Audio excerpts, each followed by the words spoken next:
make a note. Hello and welcome everyone to this week's episode of Mysteries at the End of the World, where, we're at the end of the world, Ushuaia, Argentina, with this wonderful group of filmmakers, people involved in a documentary, let's say.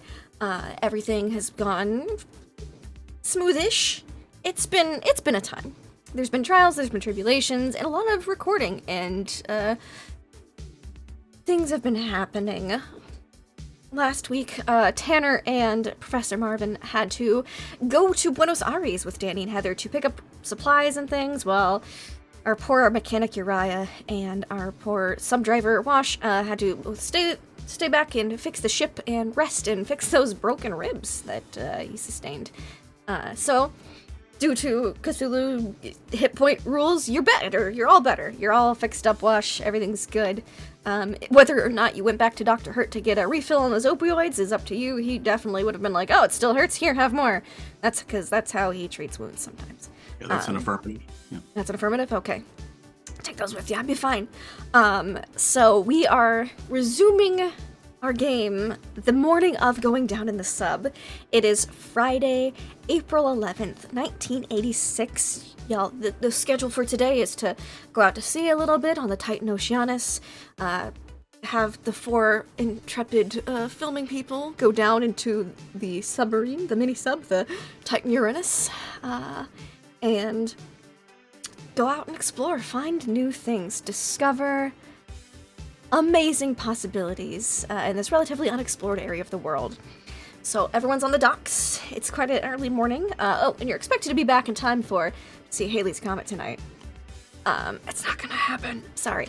But, yeah, everyone's on the docks. What do you bring with you specifically, that aside from the standard equipment that's come with the sub? You know, there's like some couple packed lunches, some snacks, lots of water, typical scientific observational supplies and equipment, cameras. There's multiple cameras, a lot of film for you to use at your disposal, Tanner. Both film, like stationary camera and film camera, for moving pictures. There's binoculars, there's all sorts of things to see. There's also, of course, the inbuilt monitor and camera that is on the ship, along with its little grabby things and a little box that you can pull the things into that you've picked up. But you won't be able to look at those until you reach the surface, because you're gonna be deep under pressure. So we're gonna go around. We're just gonna have a little thing before you get onto the sub. How is the professor this morning? How's he feeling about this sub? I think he's probably he's equally excited and nervous. He's excited to go down in this sub, one of the first people to do this, and maybe discover the city that Jack Grimm is certain is there, or at least maybe get some artifacts, because from where he's been, there's been quite successful amount of artifacts found. Yes. So he's really excited to be one of the first people there to discover these things and get his name down. Again, he's still probably got that little bit of a headache. That is annoying, that won't go, but it's won't just go there. away. It's just lingering. I think he's kind of focusing now. He's kind of focusing on all the scientific equipment, making sure everything's working properly. But yeah, he's probably excited and nervous at the same time. Wonderful. He can't wait to get down, get back, and record. You're looking through your equipment, and Jack comes up to you with Doris, of course. He's like, "Well, good morning, Professor. How's all the equipment shaping up? Everything you need there? Do we need to have anyone run back and pick up anything for you?" No, I think. Good morning, Jack and Doris. Good morning. No, I think we've got everything. I'm just triple checking everything to make sure we've got all. I mean, it's not like we can come really back up if we forget something. No, not really. Yeah, triple check is good. Well, yeah, just make sure all the scientific equipment is here. So we make sure if we do find something, and like this, Jack, that we will find something rather special down there. I think so too. Doris and I have got quite a hunch that you're going to make an amazing discovery of the century, possibly. Well, I certainly hope so. Really do. We believe in you. He, like, claps you on the shoulder. Yeah. Thank you. And as that's happening, we cut over to Tanner. Tanner, what's Tanner doing this morning on the docks, getting everything ready for today? Oh boy. Well, Tanner Huntington, he's triple checked, quadruple checked all of the camera and sound equipment that's packed up, ready to making sure it gets onto the submarine, watching it very closely as it gets packed in. And he has with him an old beat up Wilson tennis bag, like one of those large, could fit like 6 rackets in it, a couple packs of balls, but it's relatively unfilled. So it's kind of just, crumpled up. He's holding it over his shoulder. He's packed a few things in there. He's got Jack Grimm's notebook that he had acquired from Grimm's room.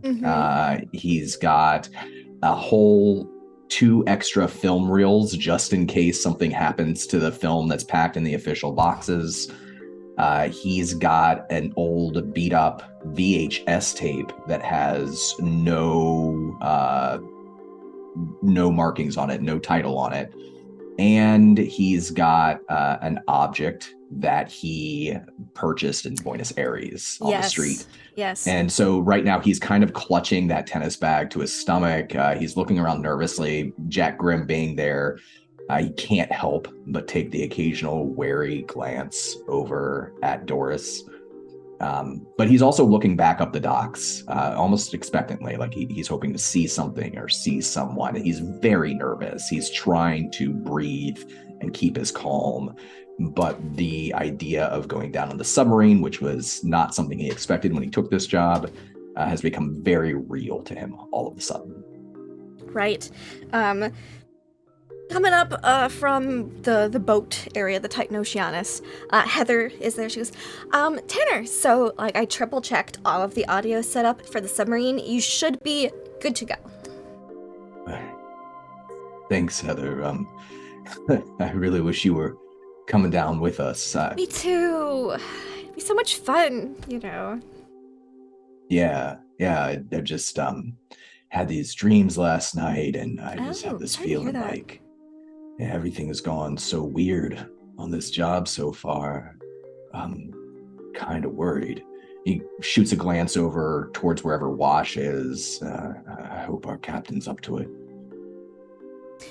Well, Captain Doris seems to be fine. She doesn't actually have Doris. Of the Oceanus. But Wash seems to know what he's doing. He was really good on the dive. So and Uriah's there in case anything breaks. So, I think it'll be fine. Just believe in yourself. It'll be good, and I'll see you tonight. We can watch Haley's Comet, and then Return of the Jedi. Yeah, I love that.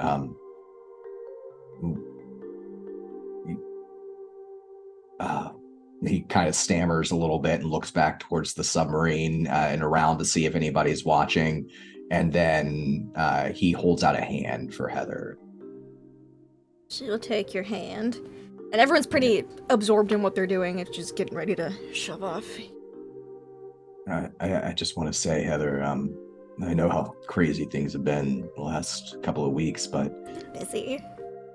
It's one of my favorite times I've ever had getting to do this with you. Same. I've had a really great time with you the past couple of weeks.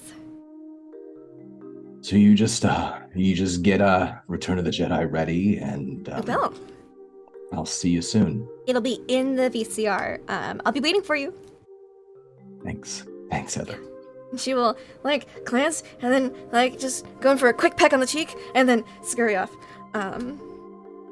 He calms him down a little bit. He watches her go for a few seconds, and then he probably hears Doris or Jack Grimm talk about Doris over his shoulder, and it all comes back again. Oh. As that little scene is taking place, what is Wash doing in preparation? I believe Wash would be getting the sub ready, like making Yeah? sure that everything's topped off, got plenty of gas, air's in the tires. But he's kind of fiddling around with everything on the outside, hopping in the sub, making sure all the switches are in the right. You see him over there just like looking at his hand sometimes and just like flipping stuff. And Cool. So you are doing that, and Danny will come over to you. Wash! Mr. Wash, just Wash, not Washburn. Is everything looking good? Does everything check out? Do you need anything? How can I make this process smoother? How can I be of assistance? well, I gotta say, I'm a little worried. I'm worried this thing's gonna sink like a rock. Well, it's going to go down and then come back up, unless you're saying Yeah, you no, don't think it's gonna come back up. Just a little sub driver joke. That's all. Sorry. Oh, okay. Yep. Uh-huh. Yeah, the coming back up. Yeah, I really hope that happens too. Yeah. Uh-huh. Can I get you anything? Do you need some water? Oh no, I got my water flask right here, full, ready to go, and got my bee calms right here, so we'll be fine. We'll be calm. Okay. All right. In that case, I will just let you get to it, she says, and she looks a little nervous, but she doesn't say anything, and she goes off to manage other people. And as she's going by, she passes Uriah. Uriah, what is he doing to get ready for this dip? Uriah is probably like hotboxing cigarettes because he knows as soon as they go down, he won't be able to smoke. So he's just like lighting one off the other as he, sits there. And the only thing that he has packed that's visible is a fifth of Stolichnaya vodka that he has kind of just sitting beside him. And he has his gun with him because he always has his gun with him. Yeah. And beyond that, he has a full pack of cigarettes for as soon as they get back out into the real world. He will continue his efforts to generate lung cancer. You're in you're smoking your cigarettes, and of course, someone who's always smoking a cigarette is the producer. I need my facial hair. Why didn't I open that up? My God, I'm the worst. Okay. Who are you? Who am I? I don't even know. Oh, okay. What have you done to the director? Get out of here. We're back. We're okay. Whew. All right. So, I just need to make sure. I need you to make sure that everything goes smoothly, Uriah. That Wash guy, his resume says that he knows how to drive a sub, but he's not instilling Danny with the most confidence. I don't know if it's just his sense of humor, but you fixed everything up. You know what you're doing. Just make sure everything goes down and goes up, and it's just... Sure thing. Okay. Cool. You need anything? Uriah says sure thing, but Uriah knows that if something goes wrong when they're down in the sub, there isn't shit he's going to be able to do to fix it, because you simply can't fix a sub from the inside. Unless it's an internal issue. Yeah, control panel or something. Well, yeah, but if it's an internal issue, they're still fucking dead. So it's, yep. Might be able to fix it, but they'll all be dead by the time it's done. So he just nods. Sure thing. Cool. Yep. Great. Then he just kind of kicks back. Smokes his cigarette real chill.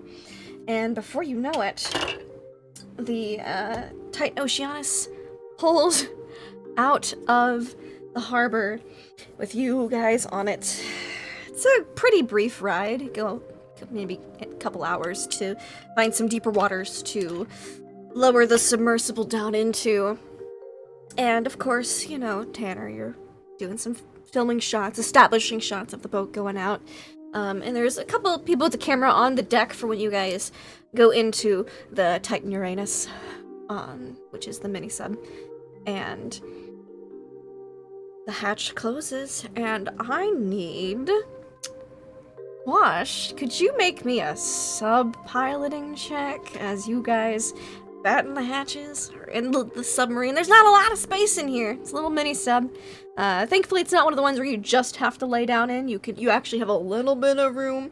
You could probably squeeze a fifth, but there wouldn't be a lot of maneuvering at that point. So yeah, just give me a little checkaroonie about.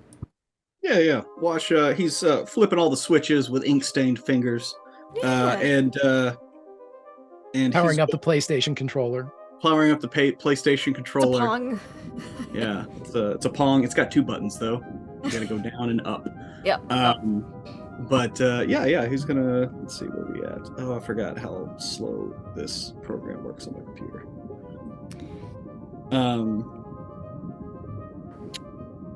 Piloting. Wait, oh, there it is. I forgot we had to add it. All right. You successfully begin to descend beneath the waters of. Well, you're basically in the Beagle Channel right now. You're heading a bit more towards open, deeper waters. It's a beautiful day, not a cloud in the sky. It is. The water could not be more calm or perfect for this expedition, this endeavor. And everything seems to be going fine.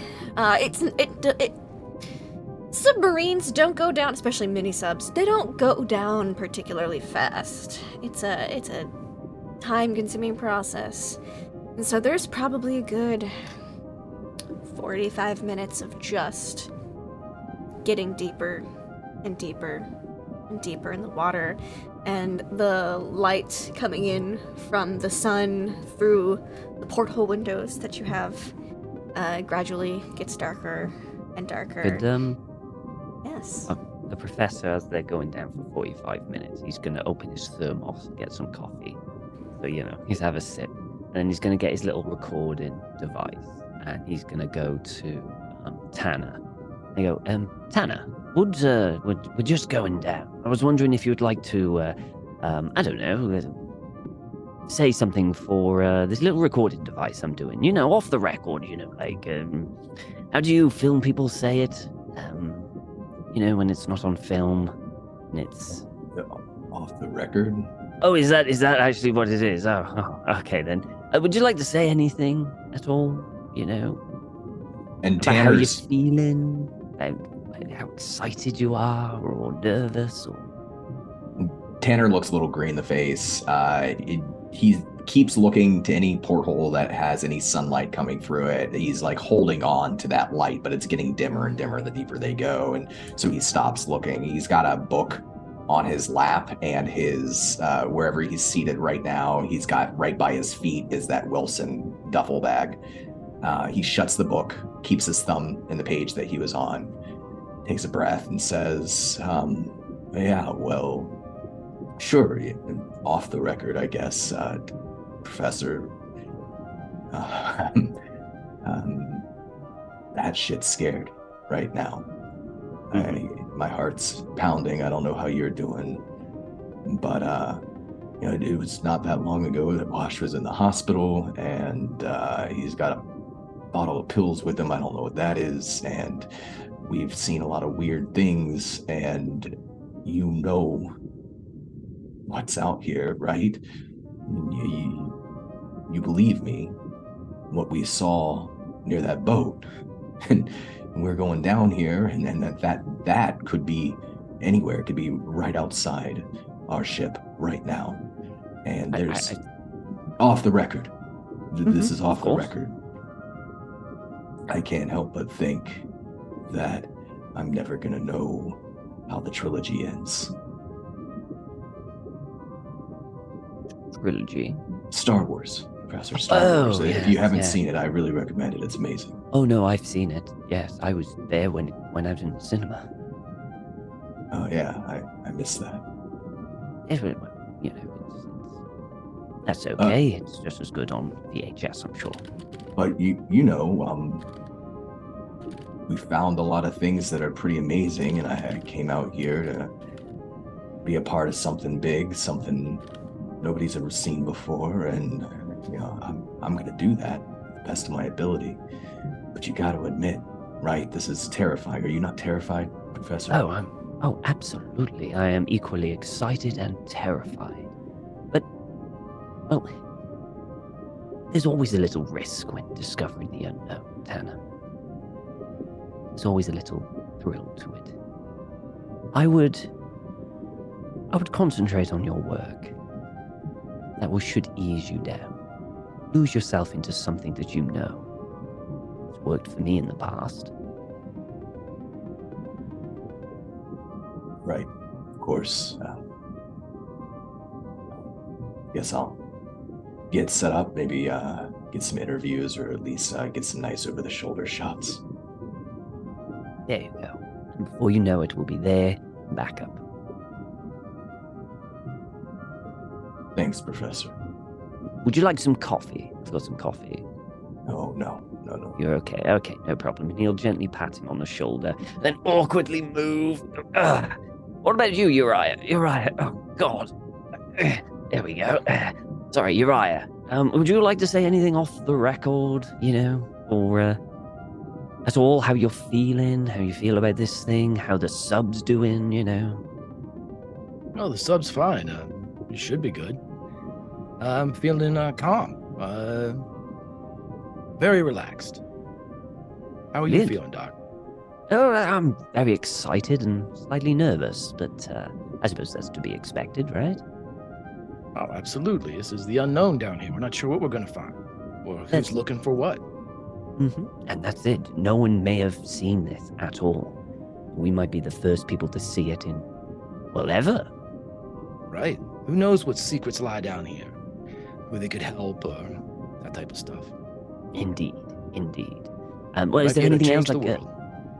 Yes, absolutely. That's what we're here for. Discoveries to change the world for the better. For the better. Yeah. Indeed. So anything else you would like to say, or you're quite happy with that? Oh, I'm good. I'm not the person in front of the camera or anything, Doc. I'm just here to fix things. Yeah. Oh, I know. That's why this is important. It's kind of like for everyone who's not in front of the camera. Everyone gets a fair share.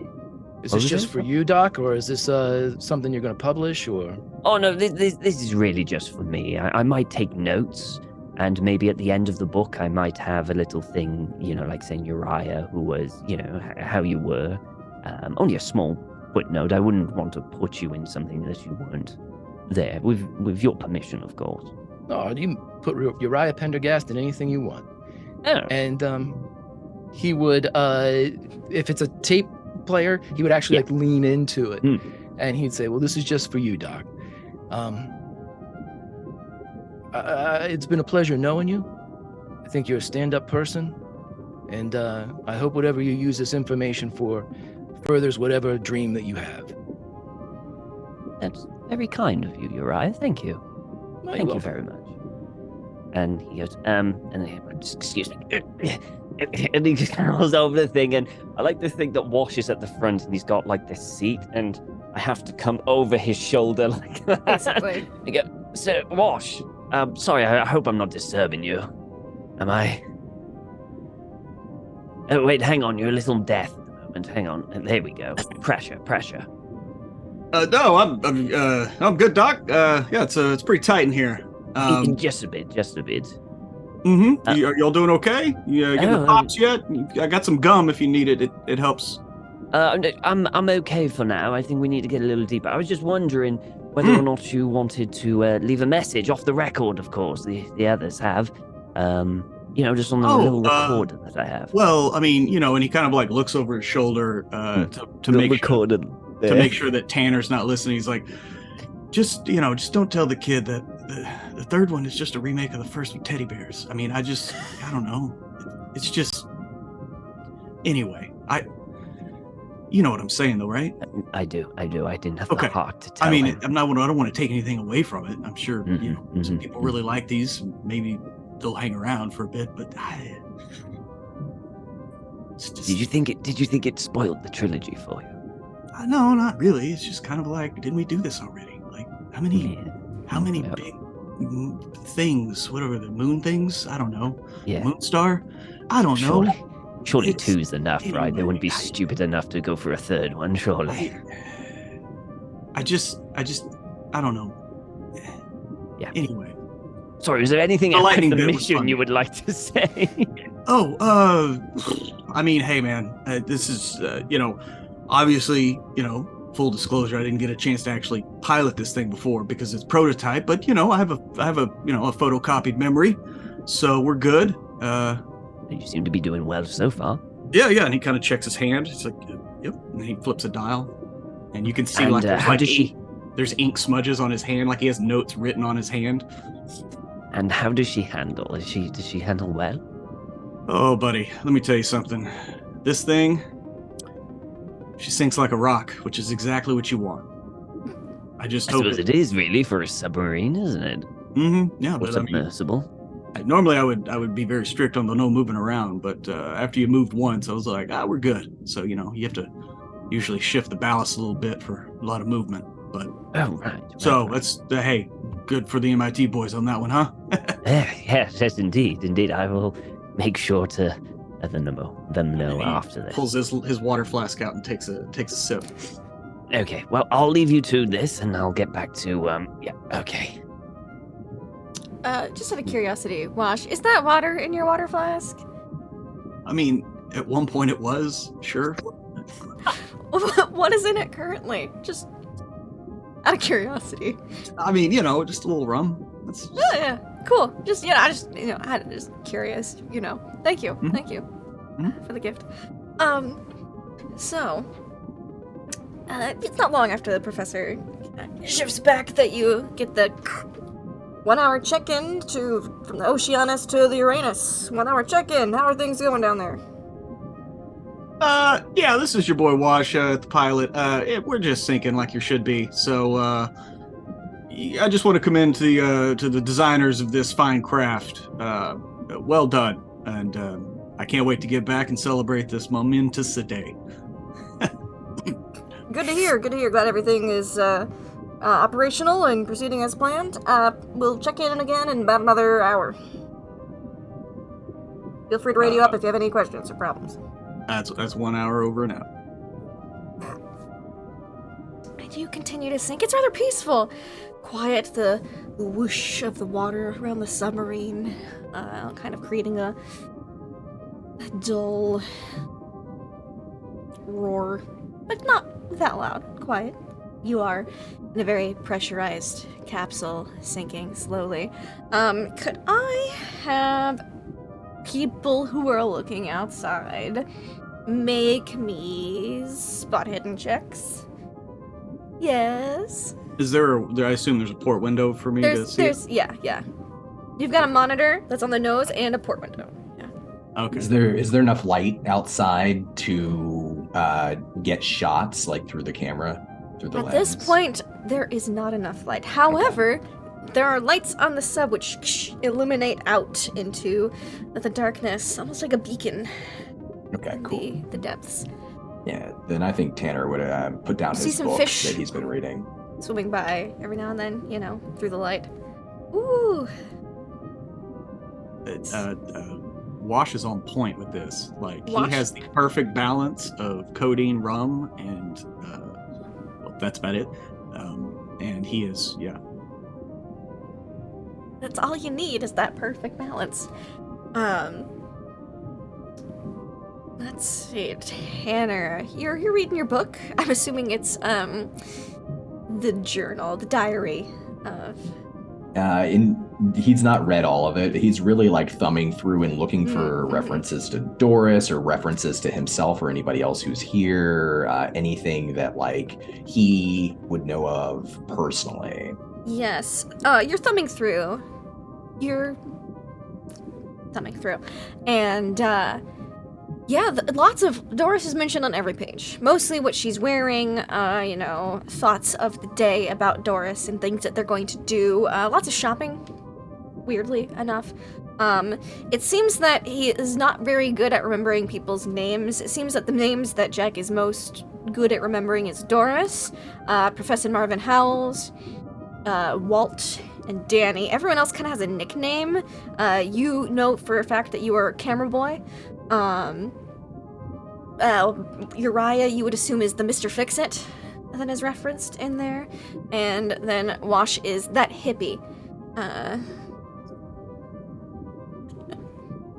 So, there's And if casual he does- references to you guys throughout the journal, mostly in reference to, like, your expedition at the lake and, you know, the errands you guys have been on to pick up stuff and repair things. If nothing suggests like a deeper understanding of what Tanner believes, which is that Doris is alive somehow, or that he seems to believe that she's alive, you know, and he and Doris apparently have conversations. The conversations aren't listed in detail, but they sometimes come to an agreement on things, or Doris won this one, you know. It seems that Doris does a lot of the winning in arguments and conversations. You'd probably note that, I'm sure. And then the only other thing he would look for is like any suggestion of like what we're supposed to find down here other than a city, or any more details on this imagination city that he thinks we're going to find, anything like that. Discovery of the century is repeated a lot. Ancient civilization is mentioned a few times. What wonders and technology will we find is mentioned on one page. He'll eventually just shut the book, the journal, after he's thumbed through it, found what he thinks is, you know, a little bit of information, puts it back into the duffel bag and zips up that tennis bag. And just for a moment, there's like a glint of something inside. He puts the book on top of that and zips it shut. Yeah, and as you're zipping it shut, you see in the little porthole right here, a faint pulsating glow, as there appear to be glowing jellyfish in this section. And they are just, you know, you've not seen jellyfish like that. They don't have the tendrils that you're used to. They're like little blobs, and they just blob along with little lights that seem to race up and down through them. Bit of phosphorescence or bioluminescence. You've heard about such creatures living in the deeper parts of the ocean, but you didn't think you were quite to those depths yet. And Wash, with your extreme success? Hard success on that spot hidden, you see these jellies as well. You see that they're actually traveling in kind of a formation. And they seem to be coming towards the ship in a curious manner. Hard success.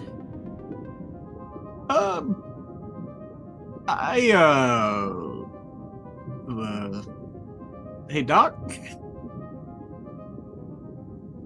Oh, yes. Yes. Are they? Is that a reverse wing formation coming at us right now? The professor will look outside. I'm having flashbacks.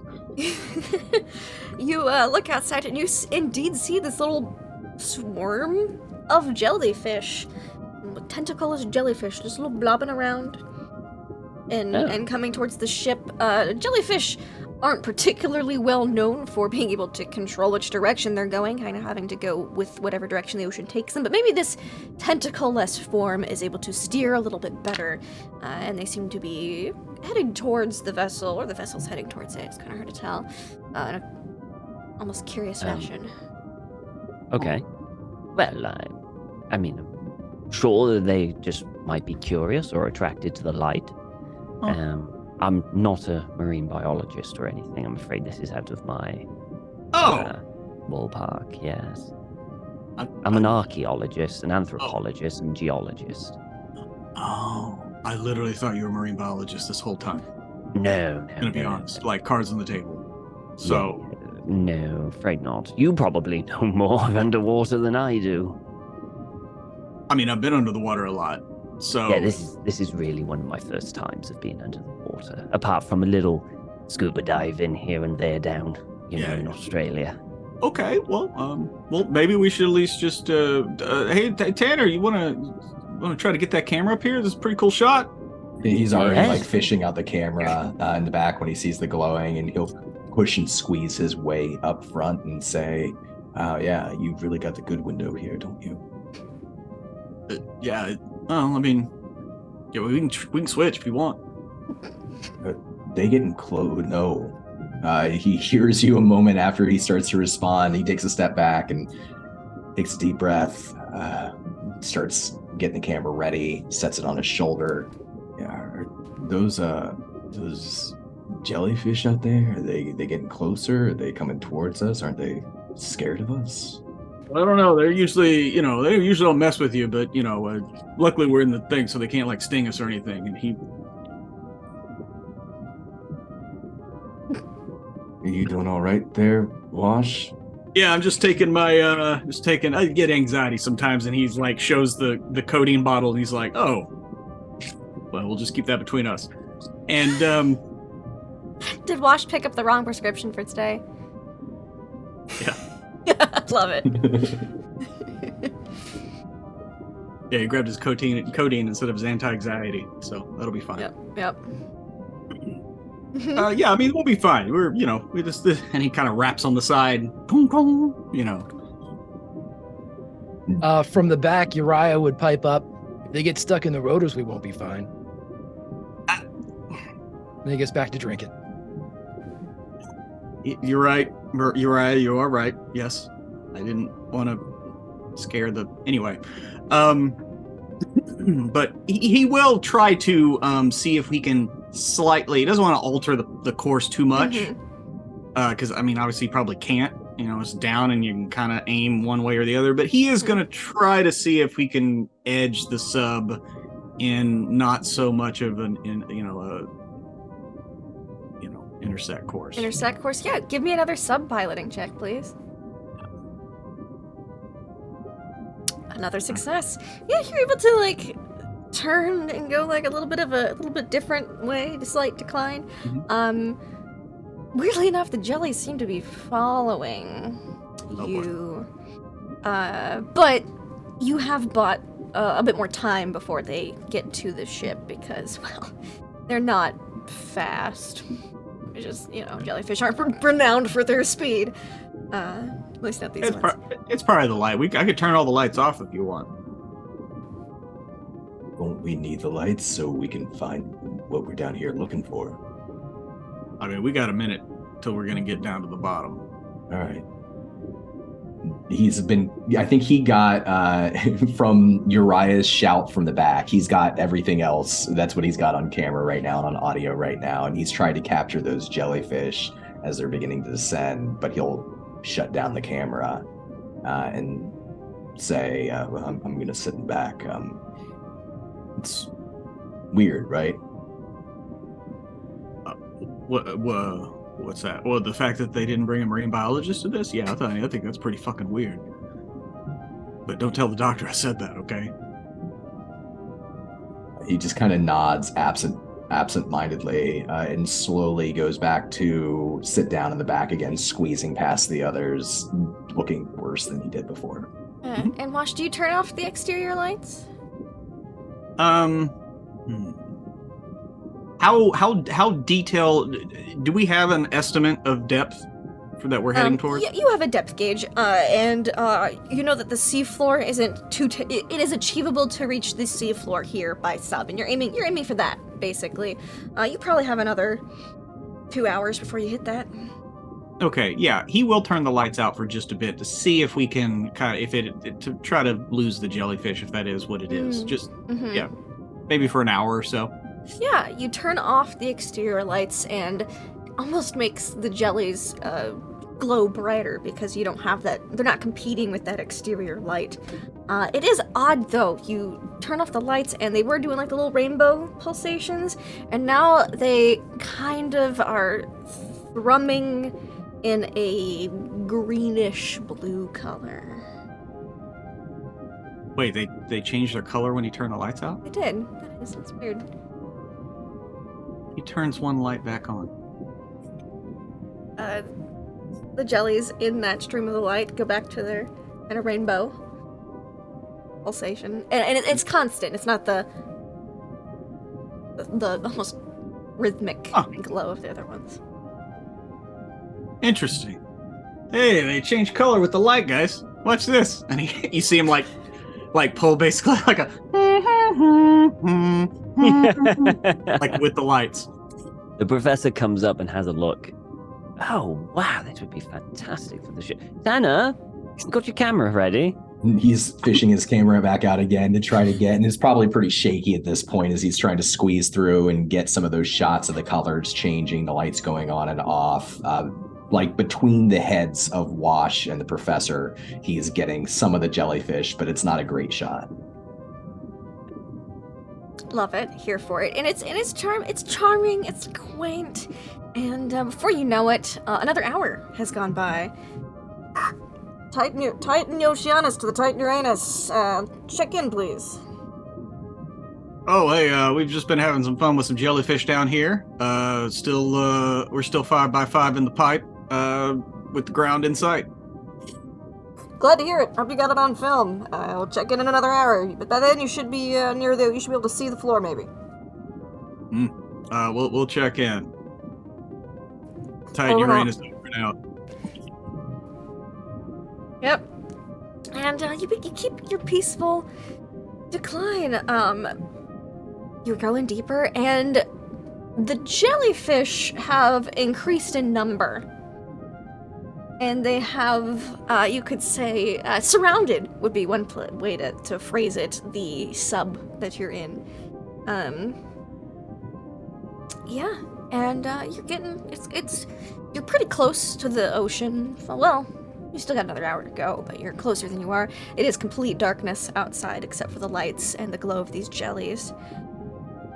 Oh, but it's a little weird. Uriah, can I have you make me a listen check? Because you heard something earlier in this campaign, and I just, Oh, sure, yeah. I'll see what I've you got hear. 20% chance of nope. Nope, everything's fine. It's weird, though. The jellies all start to pulsate red. Is point of order, Lindy? Yes. Is there a window in the back? Like, is this There like is. a Yes. like? Yeah, it's got the two. Okay, so Mhm. Uriah would be all the way in the back, like with his feet up on one side of it, sitting there drinking. And so if he looks over, he would see red jellyfish now. Yes, they all suddenly have. They're flashing. You didn't succeed on your listen check, but you did roll a really good listen check earlier, so I will give this one. I'll give you part of it.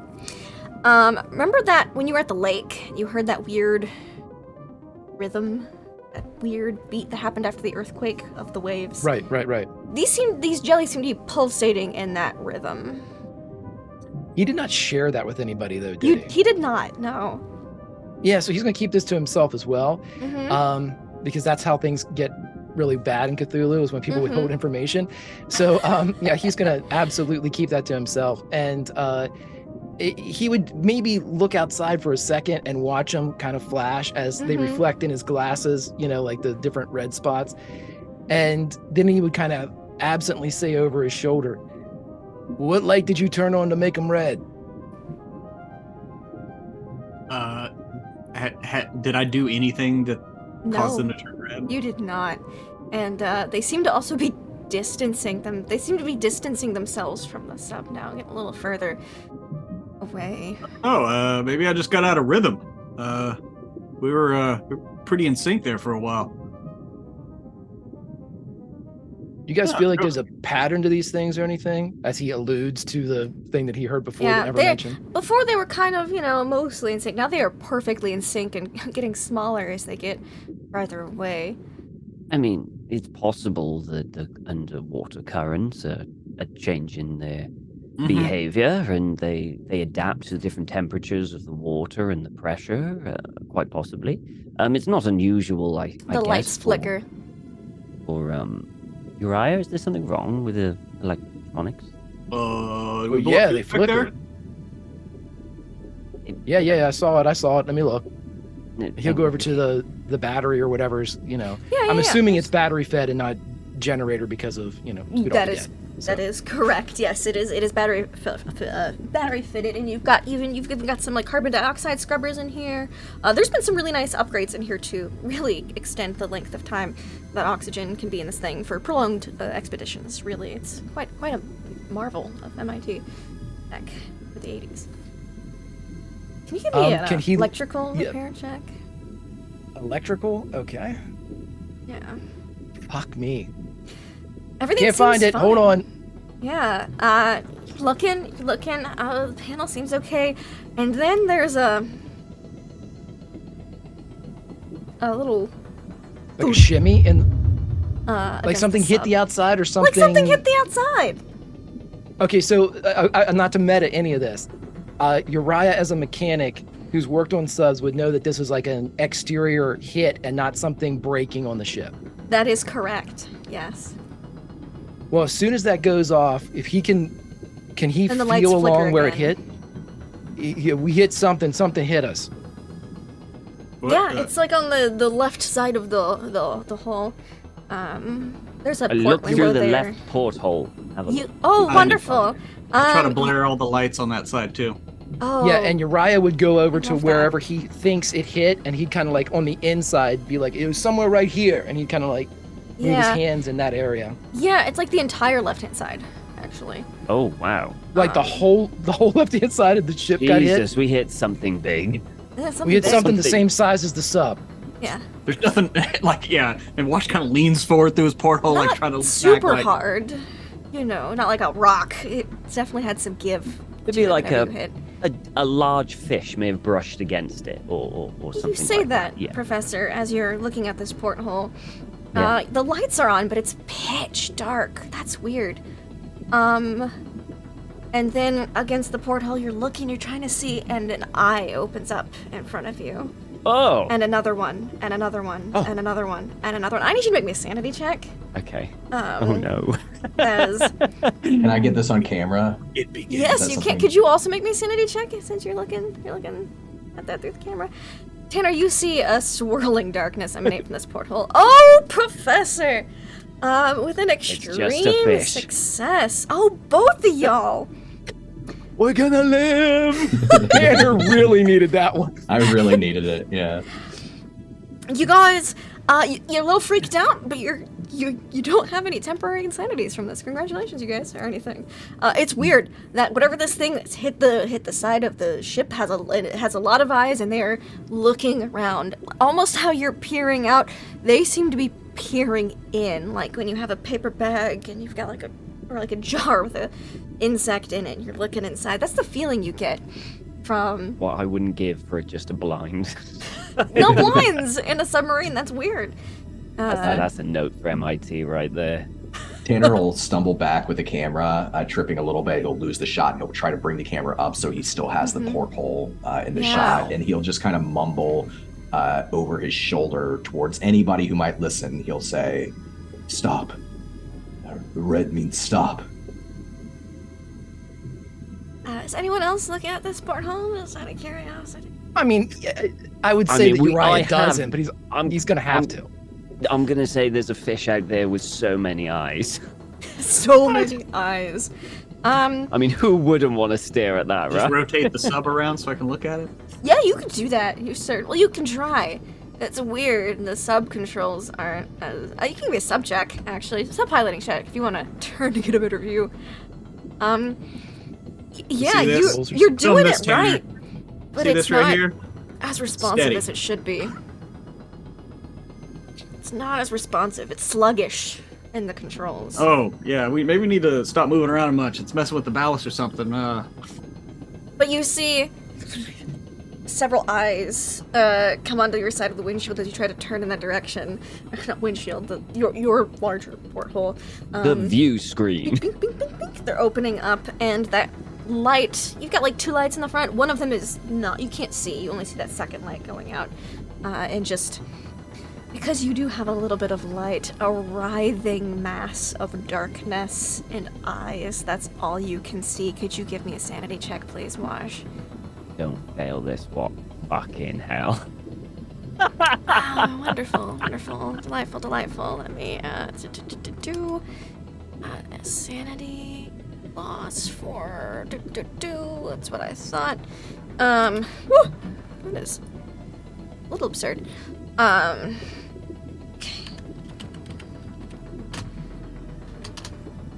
You're gonna get a temporary insanity, Wash. 6 points of sanity. Mark that. Oh, and Uriah, you two 6 points of sanity, because you guys failed. This thing, it's not normal. This isn't an octopus, this isn't a squid, this isn't a sea urchin, you're trying to go through a list of things that might have that many eyes, but also be big enough to hit an entire side of a submarine, and also it doesn't have limbs, it doesn't have arms. They're almost like tentacles, but they're all connected. It's just this writhing mass of darkness and eyes. And your temporary insanity, both of you, is that you just can't help but stare. This thing, I mean, it's staring back, obviously. It's like when you stare into the void and the void stares back. This is what it is. It's like a staring contest with the void for a couple minutes. Well, with those eyes reflected in his glasses, as if those eyes are his own, he would maintain that lock, and he would just say to the audience in the sub, "What the fuck is that? What the fuck is that?" It's did I grab? Is this the right pills? I see it too. What the fuck is it? Have we stopped moving? Are we just like... It feels like it. Yeah, like the sub controls when Wash tried to turn. You turned a little bit, but you seem to have stopped. Oh. But then the sub starts to rotate, almost as if something from the outside is turning it around. Can I get dex checks from everyone? Oh my god. Oh my god. You're not All of a sudden, we're in breaking. I'm gonna go flying. Woo! Yeah, I'm going flying. Rotisserie. Like a rotisserie. What do you want me I'm to gonna do? spend 4 of my remaining 7 points of luck. You spent so much luck in that I forgot about session. that. Okay, yes, you spend that luck. So poor Professor, you are the only one who's not able to hold on and brace yourself to something as the sub gets rotated. Again, like a child with a jar of insects looking inside of it, the eyes move alongside the windows, and the sub is rotated first around, and then this way, and that way. And you're gonna take... Oh no, not my coffee! 4 points of bludgeoning damage just from getting knocked around on things in the sub. You're gonna get pretty bruised up, Professor.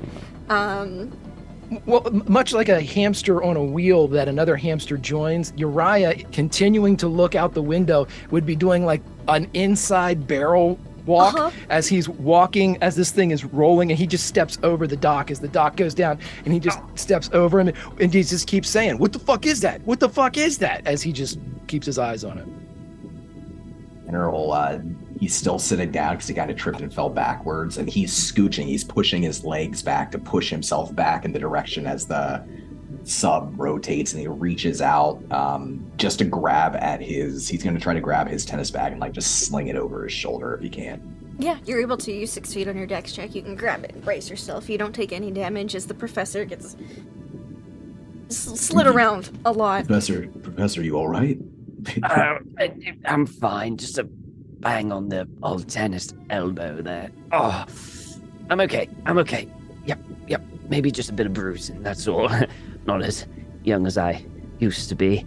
And he's gonna The lights flicker again. Grab hold of it.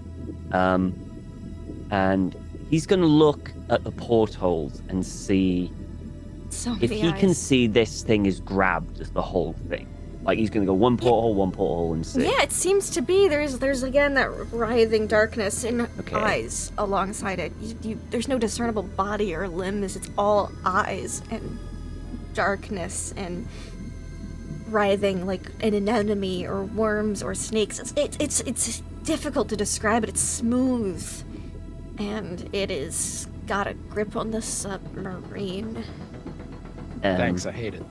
Yeah, that's awful.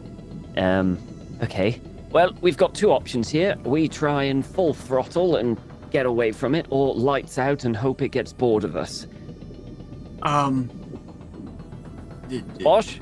These things don't really have like full throttle. Like they just kind of go forward a little bit, like. Oh, in that case, then it's lights out. Turn off the lights. Then turn off the interior lights. I can't see it, then. I can't see it, then. He slowly turns the lights off, but he leaves the light in front of him on blast. Yeah. As soon as the light goes off, where Uriah is looking at, is it broken enough for him to do something? Like, is the the emergency lights would still be on. It's a faint glow, and yeah, you can see the electrical panel. Well, no, I mean, like, because I want to make sure I don't dismiss the fact that you told me I have to stare at this thing. Oh yeah, no, it's dark enough that you're pulled away. You can't see all the eyes. The gaze as is much. broken. Yes, Okay. the gaze is broken for both you and Wash. Okay. Can I make It's another weird. electrical roll to see if I can? You most ascertain certainly may. Okay. You reverse the polarity on the external electronics. This is great. I got a 75. I spent all my fucking points in this and mechanical. Can't hit it. Love it. You know what? Let's do this. Ain't nothing wrong. What's going on, man? What are you flicking some fucking switches up there? No, I don't know. I don't know. You saw it. Everybody saw it, right? You feel know yourselves what I moving saw. again, but We're moving? We are moving. sideways and faster than you were before. I mean, what Wash, if is that I you? could try to blow the ballast to see if we could raise? That sounds good. Is that safe? No, Well, because I mean, if we don't raise, then we're stuck. Well, I mean, it might give us a really big headache because you're supposed to raise really slowly. But I'd rather have a headache than be dead. Yeah, I agree. So yeah, can I try to dump? Like I don't know how it works because I'm not really. Yes. But you know what I mean? Uh-huh. Neither is Yeah. Wash.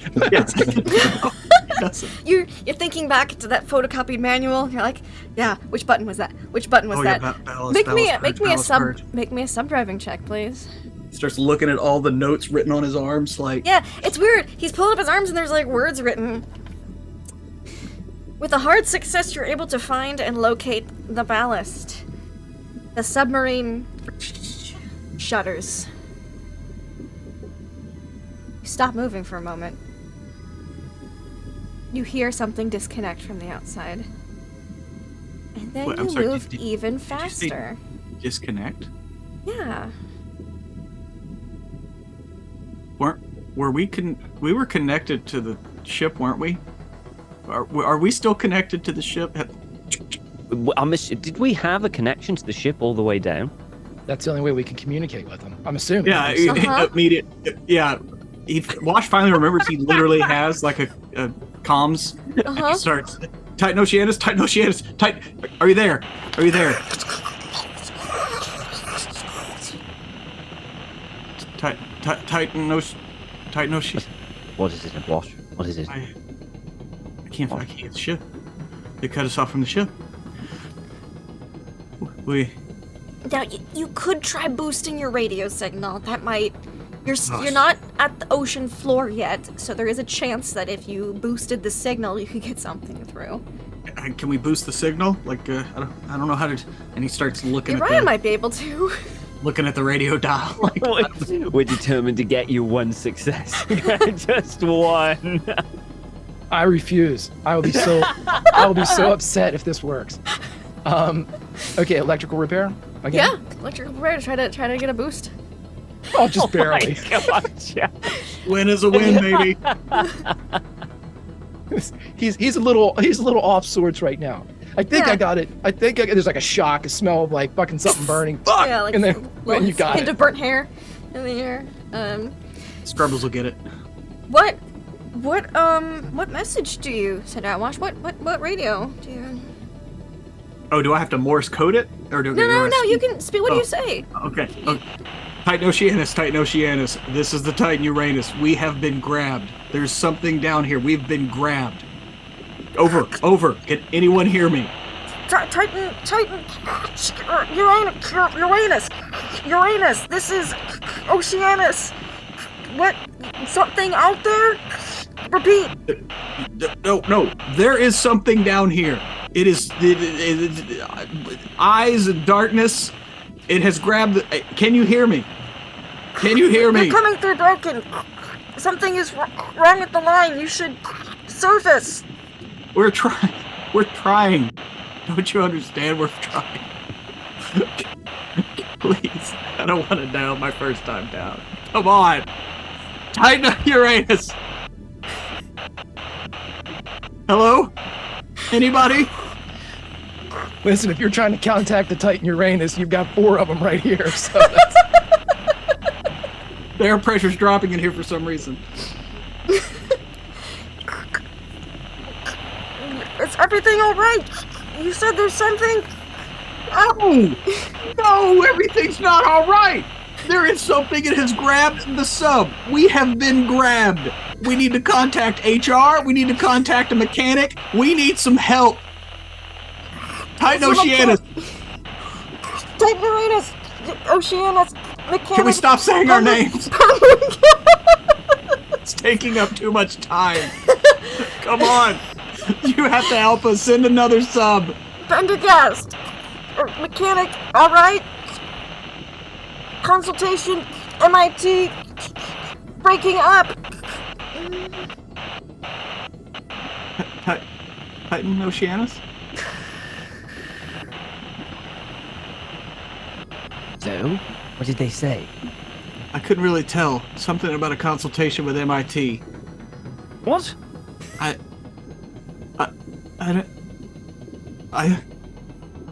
don't think. I think we've been disconnected from the ship. You gotta get off the sub. Get off the sub right now. Well, wait, You won't even be able to open that door, buddy. wait. I think the important thing is that we remain calm and we think of our training. Okay? Now, I've trained in anthropology, geology, and archaeology. This is way above my thing. But Wash and Uriah, this is really in your ballpark. So, I think we need to talk about how to get us back up. Okay, I think that's it. So, Wash, how do we get back up to the surface? We did it. Remember the ballast? That's how you get back up. Could we not just, drive up with the vans to take us up a little slower? Is that not how this works? And he turns around and looks at our depth gauge. Are we? What are we? Are we just sitting at the same spot? Yeah, you're about sitting at the same spot. But since you're looking at your depth gauge, you notice that the compass is starting to do this. The fish. I played with Lindy so long that when she did that, I saw the compass doing that as well. Yeah, me So too. even though that, Lindy, you don't look like a compass, but in my mind you do. So Wonderful Touche. thing. Well, Okay. here's the problem here, Doc. We've dumped our weight, but, and he points to the compass. I don't know which direction is which. I don't even know if going up is up. I don't know which direction to point the ship.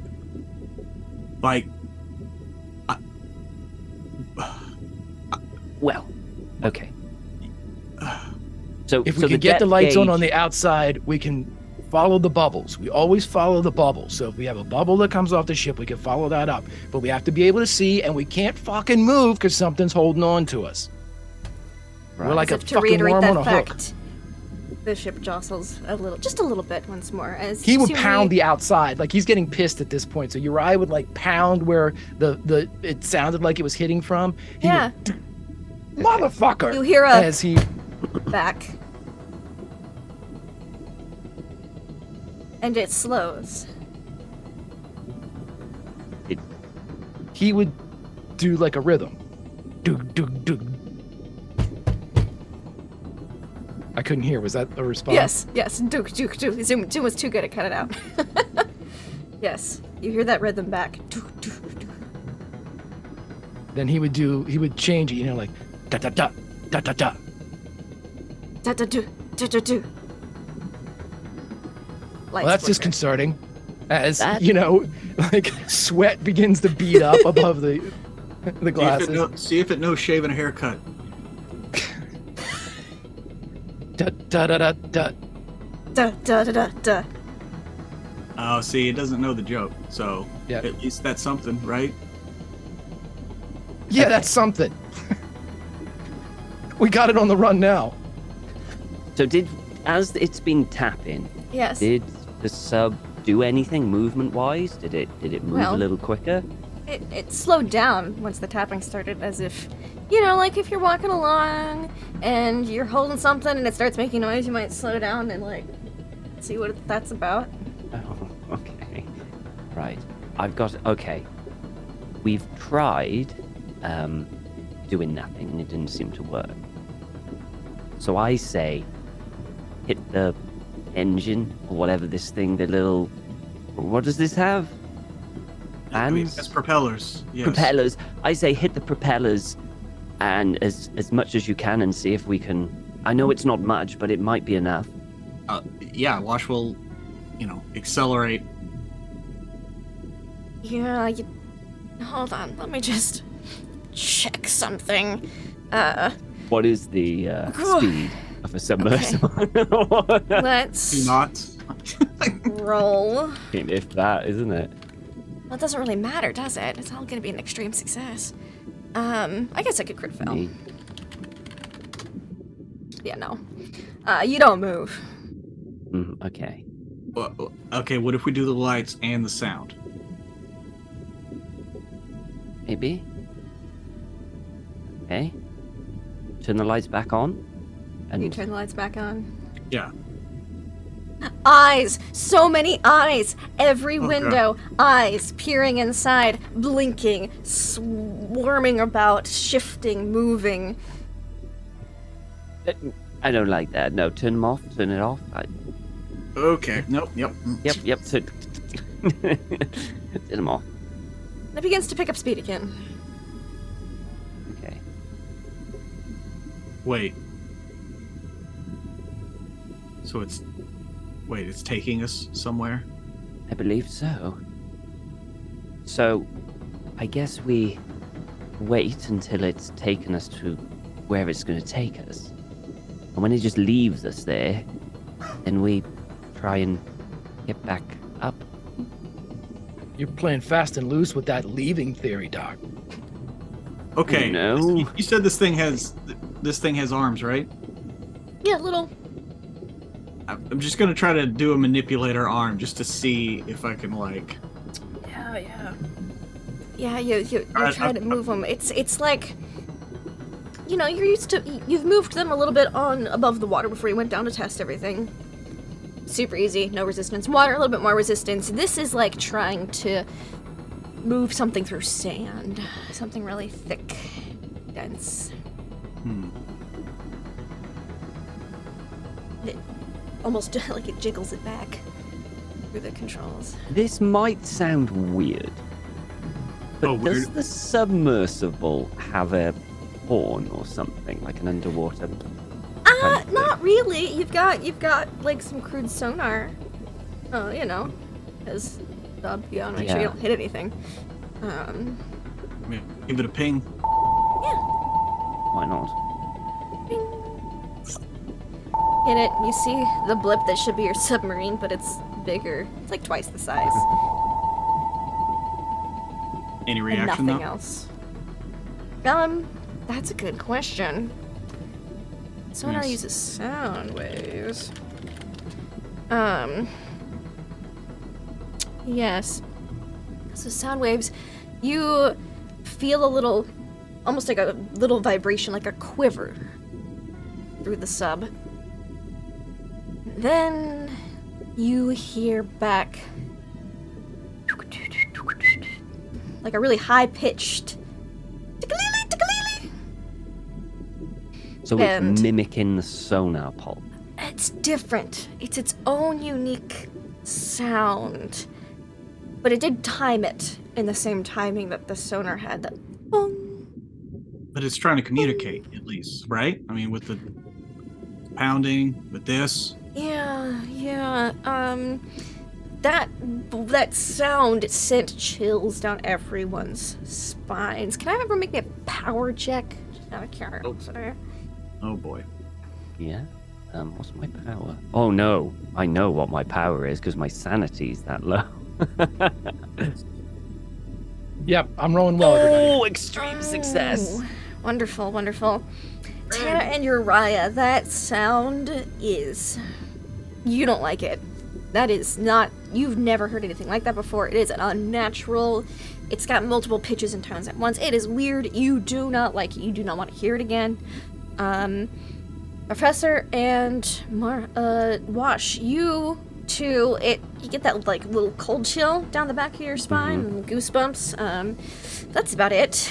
Professor, you give me a history check. Ooh, okay. History. Oh, I'm pretty good. I'm gonna spend 15 luck. You're gonna spend 15 luck. Yep, I want this. You know, there was this manuscript that went around in the 30s called the Pym's Manuscript. Right. It described, this sound just reminds you of it. This person went down to Antarctica. It was a Edgar Allan Poe spin-off tale type of thing, and it was about someone who went to Antarctica and saw terrible, terrible things, and there was like this local native tribe that lived there, and they worshipped this entity or something, but the only word that they would say to the protagonist of this, of course, completely fictional story was Tekalili. And hearing that sound made you think of that with your extreme power success. I haven't heard the word Tekalili before, have I? No, Like just in from the that. interview or anything? Yeah, no. Well, no. No, I don't think she said anything about that. No. I don't believe it, no. Does sound a little similar to Temaquel, though, which is Yeah, it does. That's the thing that I'm thinking of. And what was the thing they constantly repeated to it? Tekalili. Tekalili. Not sure how that's helpful. I'm not going to tell anyone that because I'm not sure how it's helpful in this current circumstance. Yeah, just... Okay. And as we did a sonar pulse, did it stop again? No, it just did a little quiver and then made that noise of its own back, and it all seemed to be maintaining pace. If not, maybe a little faster. Oh, good. You hear the water whooshing by the sub every now and then. This is probably a no, Lindy, but between the taps and the responses and now this sonar sound, this horrifying sound, is there any way to take a blind guess at if it's trying to communicate something specifically? You could make an idea check. So it's an intelligence check.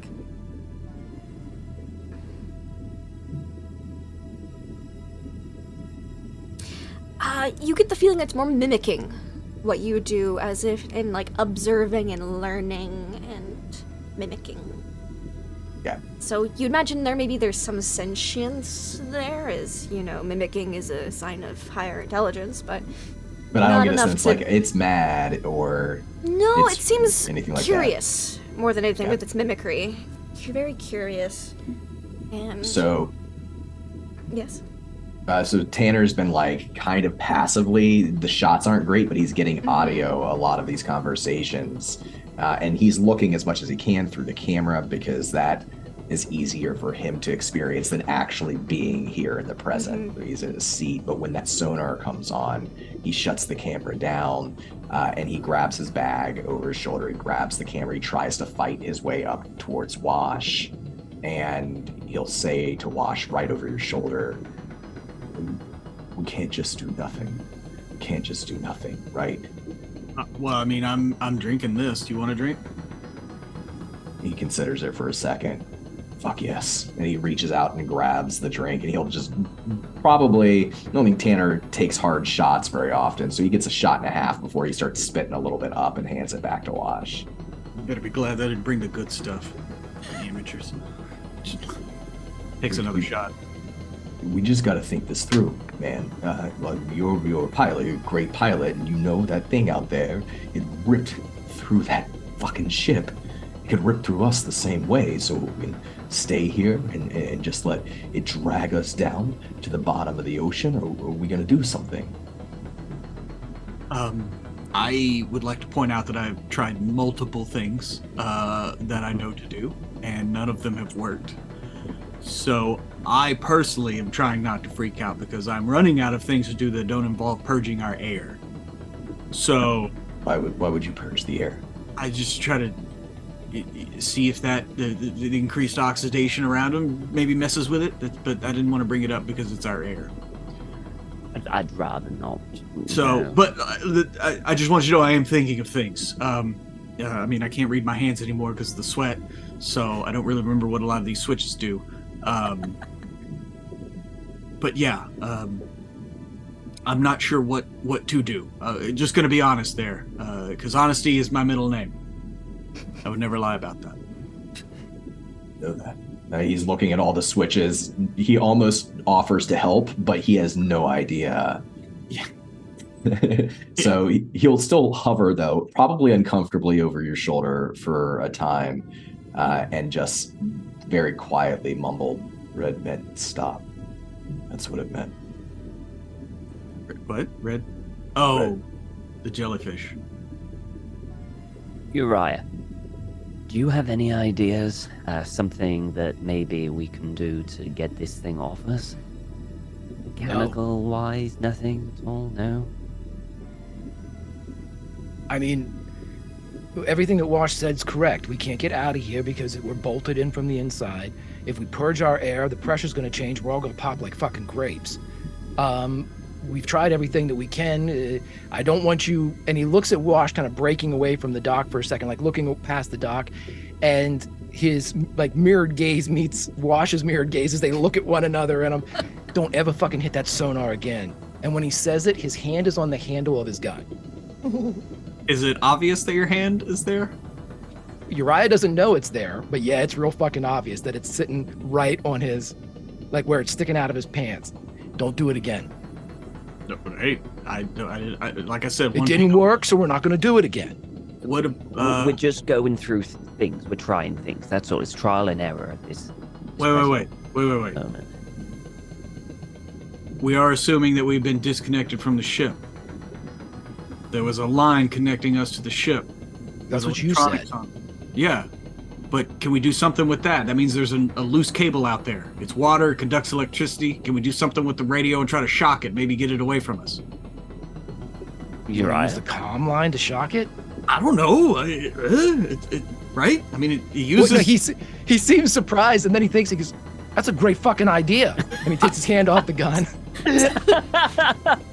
I don't know.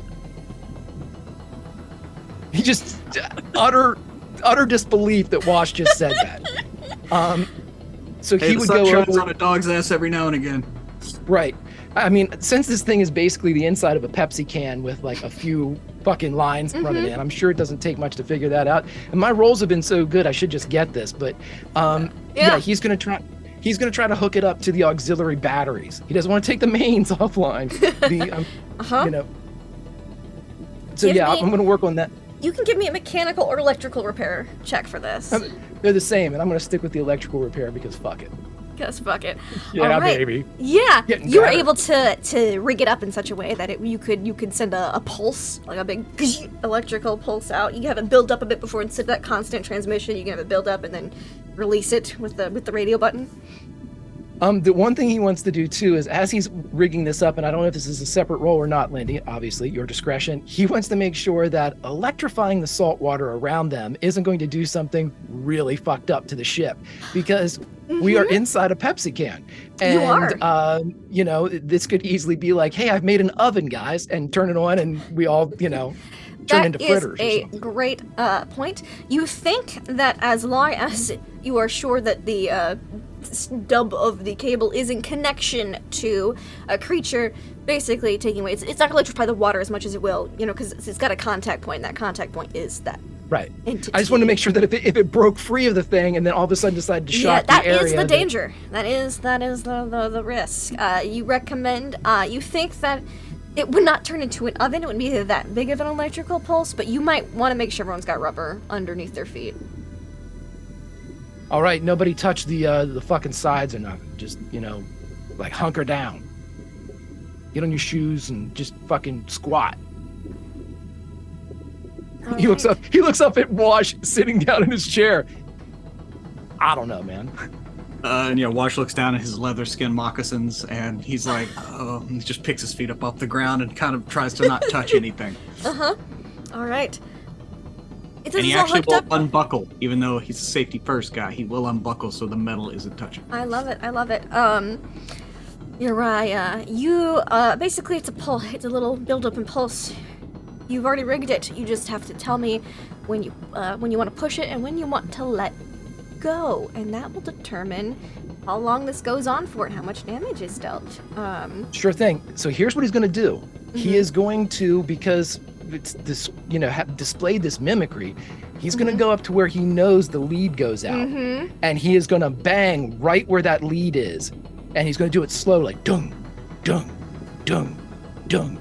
And as soon as he hears like the third beat right on the other side, he's going to nuke it.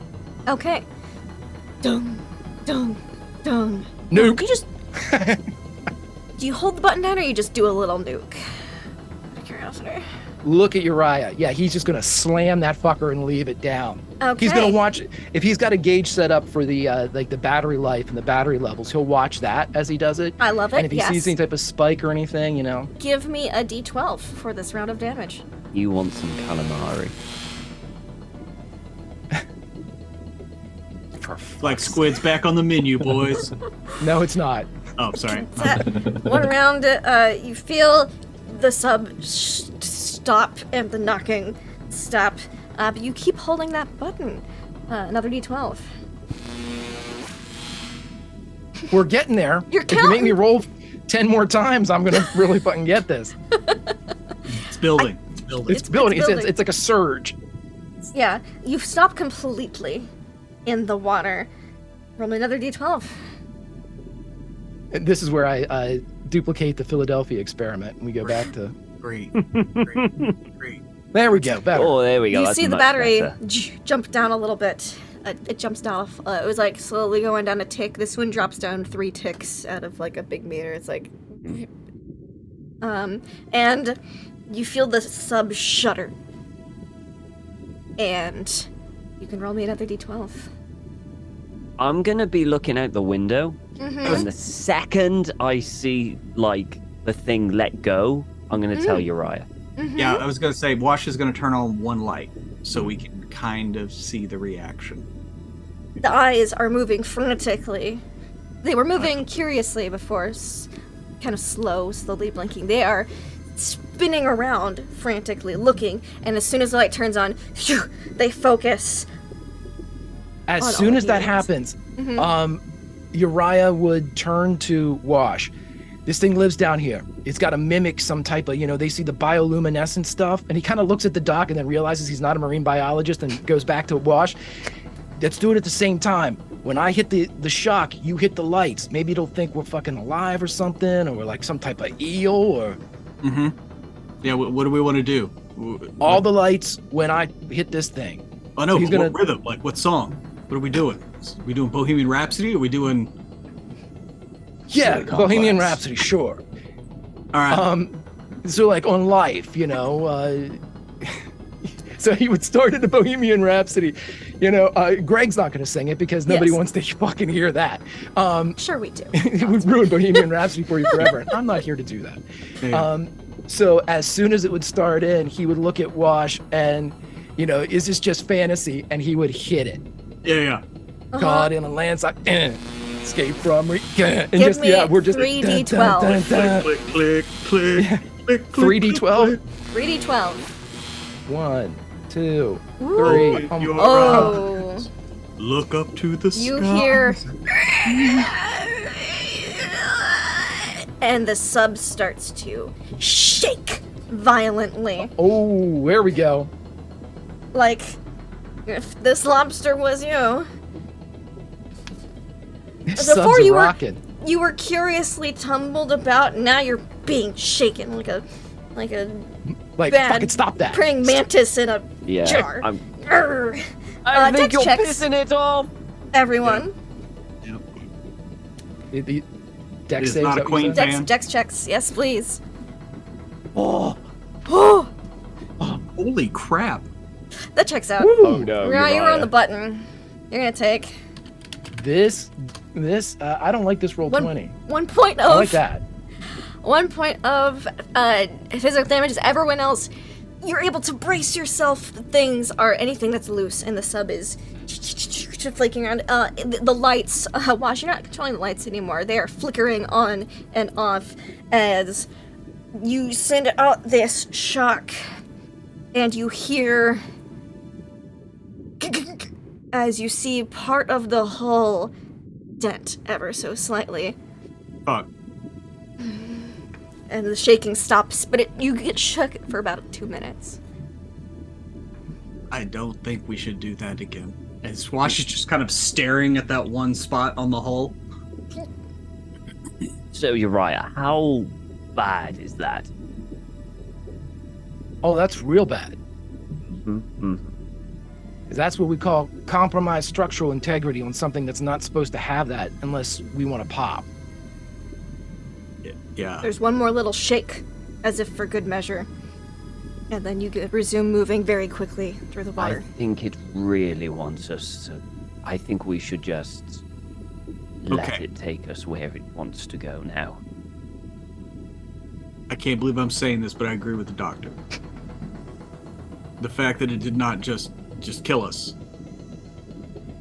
That means it wants us, right? Yes, Once I think. for what? Oh, You I say don't that. know.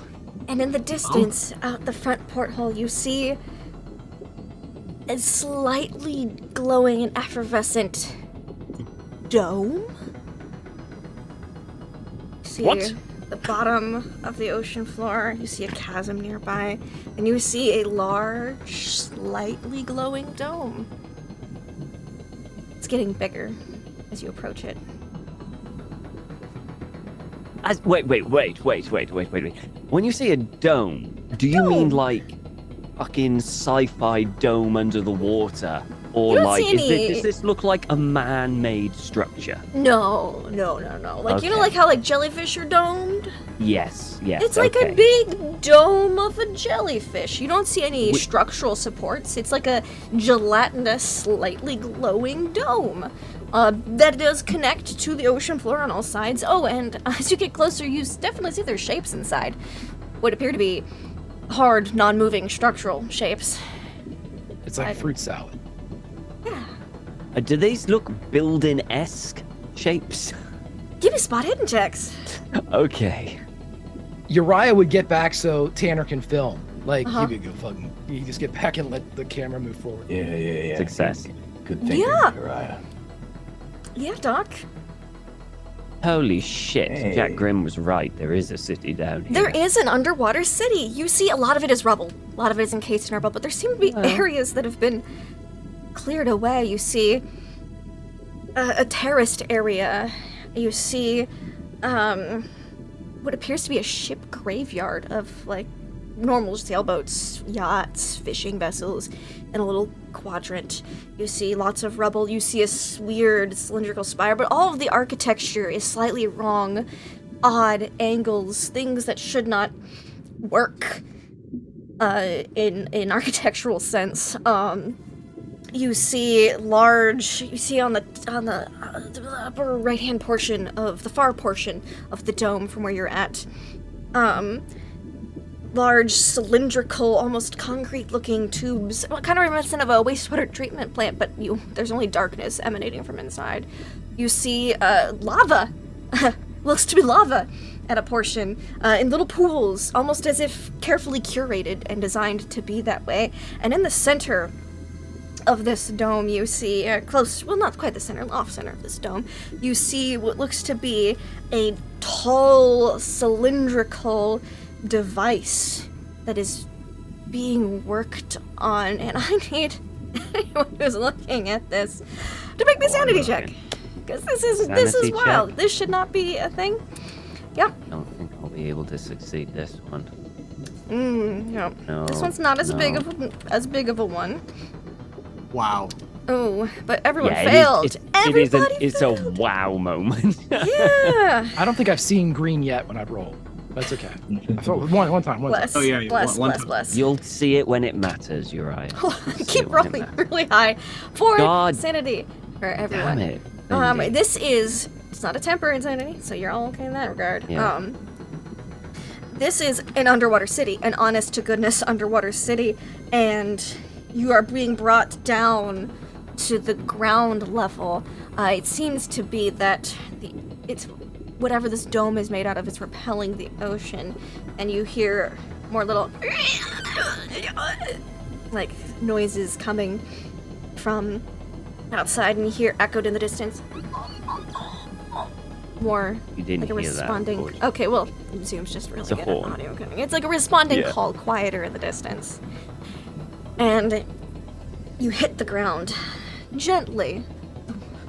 See a little dust kick up off the seafloor, and you are pushed. You hear a little bit of grinding against the rock through this dome. It's like moving through jello. It looks like you see like this weird membranous substance cover the windows for a moment. It seems 2-3 feet thick before you're out on the other side, and it appears to be that there is air on the other side. And you feel footsteps. You feel something approaching. And you hear the calls of whatever that thing was with too many eyes recede into the distance. But as soon as you're through that dome, your cameras on the outside, they cut out. You only have the portholes right now. It's as if there's some type of interference, electrical, magnetic, Tanner, hard to say. Is your camera working? Is it It's very okay? dark. Still working, right? My camera's still working. It's glitching. Starting to glitch. Starting to glitch. So he was desperately trying to zoom in and get as many unique aspects of this Mhm. city as they were approaching. As it starts to glitch out once they land, he taps on it a couple of times, decides to stop it, power it down, try to turn it back on, see if that works. And he just looks over his shoulder to the professor and says, I think I got it. I think I got the shot, Professor, but I don't know how much. Dunk! You hear things hitting the side of the sub. You hear the top where the tiny thingy is for the porthole. Hatch. The hatch, thank you. You see the wheel start to slowly turn above you. Well, whatever. Uriah's got his gun out, and he points it towards the thing, and then looks at it, and honest to God, he would put it under his chin and just wait. Tanner puts his camera down, fishes into his Wilson bag, and he pulls out a handgun as well, which he hasn't told anybody he has. He's not trained with it, so he moves it around. Whoa! Where Whips did you get a around. gun? Okay, you're right. That doesn't actually surprise me. But Tanner, no. We don't need all these guns. We're still in a wait. And actually, Wash is going to check and look at the external pressure. It's fine. Like, you're on the surface. Maybe a little heavier than on the surface, but yeah. Huh. If this is some sort of civilization that we have first discovered, I don't think our first thing of pointing guns at them is a good idea. Besides, I think they'll just kill us Dunk. anyway. The hatch I mean- opens. Oh shit! You hear, "Hola? Hello? Hello? Hello? Hi? Hi? Welcome? Hi." And you see, like, a face peer over. This person seems somewhat emaciated, but you What? recognize them. You remember when you went to that volcano and you, Uh-huh. got Mateo's help? Some Yeah. members of the Stinky Mhm. Fish. Mhm. This looks a lot like that Captain Gabriel. Hi. Stink- Oh, you look. Stinky fish? Yes. See, Hi. Welcome to the city. Let me show you around. He looks really nervous. What? What's going on? What? Where? What? How? Why? I can explain, but you should really. They don't have a lot of patience. Let me get my notes. There's so much I need to write down. I mean, just let me get me... Quickly, please. I'll just... I think we should listen to the person who is still alive under the ocean who we thought was dead. I just okay. want to get the fuck out of here. I'm gonna climb out. Yeah. I want to check on something. Professor's up first. Yes. Did Uriah point his handgun towards the hatch, or did he point it towards his own chin? Mm-hmm. He had it at his chin, under his chin, and then when it opened up and he heard a voice, he moved it away and pointed it up towards the opening. So the professor's eagerly climbing outside. Mm-hmm. Tanner reaches down, one hand on the top of his camera. He lowers his gun. He looks to Uriah, and you can tell like he's looking for help. Like he wants an answer as to what to do next. For the first time, probably in the Tanner-Uriah exchange, Uriah is 100% honest. When he looks at him and he says, "You're the only fucking smart one here. We're bringing that gun. We stand beside each other. If anything happens, you put your back against mine, and we see how this shit plays out." Swallows and nods and finds a pocket that he can stuff the handgun loosely into. It doesn't fit all the way. There's a sliver, so he puts a hand over it so it doesn't show. First one up, Professor. You come out of the porthole and you see, Gabriel Martinez. Someone who was on the stinky fish and seems very nervous, a little thinner, a little more haggard than you remember seeing him. And behind him, about 15, 20 feet back, you see three creatures. I say creatures because they're unlike any animals you've ever seen before. They're tall, 12 feet tall, large barrel-shaped bodies, a head that is shaped like a star or a starfish, with eyes on the end of each appendage. You see folded up wings. You see multiple tentacles of different thicknesses and rigidity just chilling out. You see that they're on a bit of a platformed feet, which have 3 toes on each foot. And I need you to make me a sanity check as you see these elder things. Yeah, I think so. Failure. Failure. Oh no, success. Oh no, failure. For Wash. Is this all of us? Once you see that, you will see them. So yeah, it's just in order of who. I am going to warn Jesus. I'm going to warn. If I go up and look at them, and if I can, I'm going to warn everyone down there what to expect. What do we see roll? if it'll lessen the blow a little. 5 temporary insanity. God. These things are incredible. You've never seen anything like them. This is, for you, Professor, this is quite a discovery. Discovery of the century, you could say, perhaps. They are amazing, but also a little scary, a little terrifying.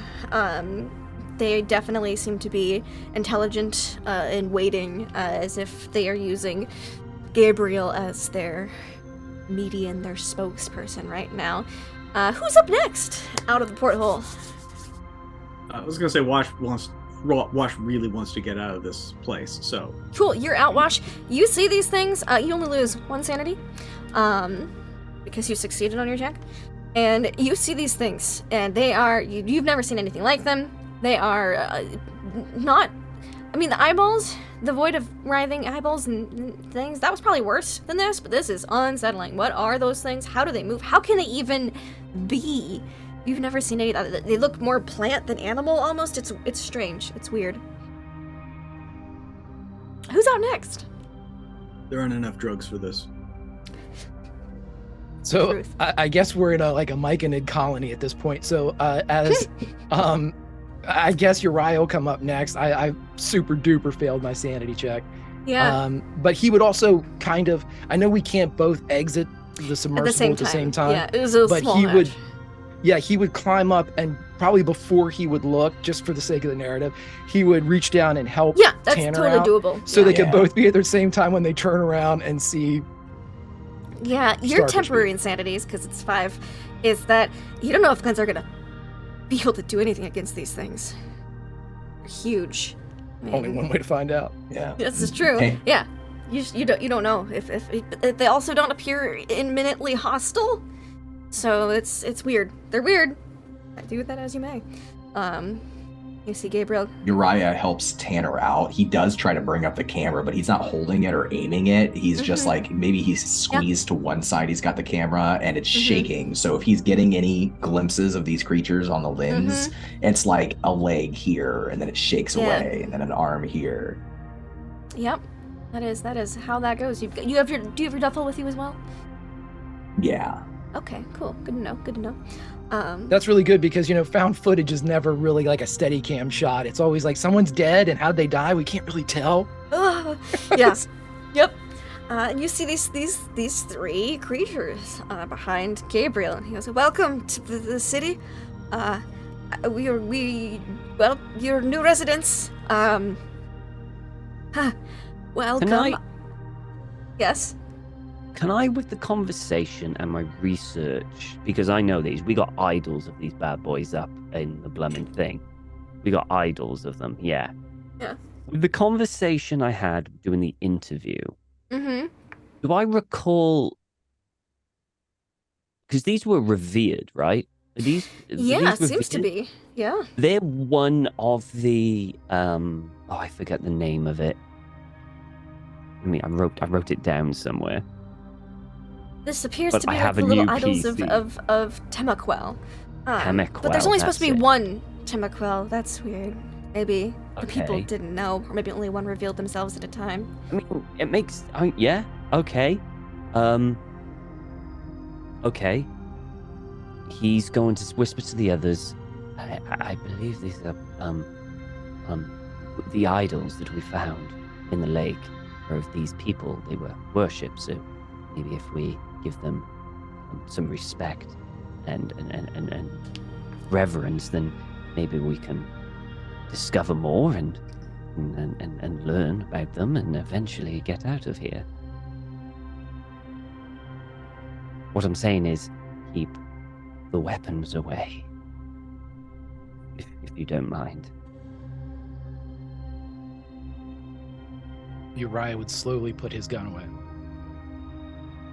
Tanner has his in his pocket, but he keeps his hand on the outside of that pocket, like pressing it to his body. He gives a little nod.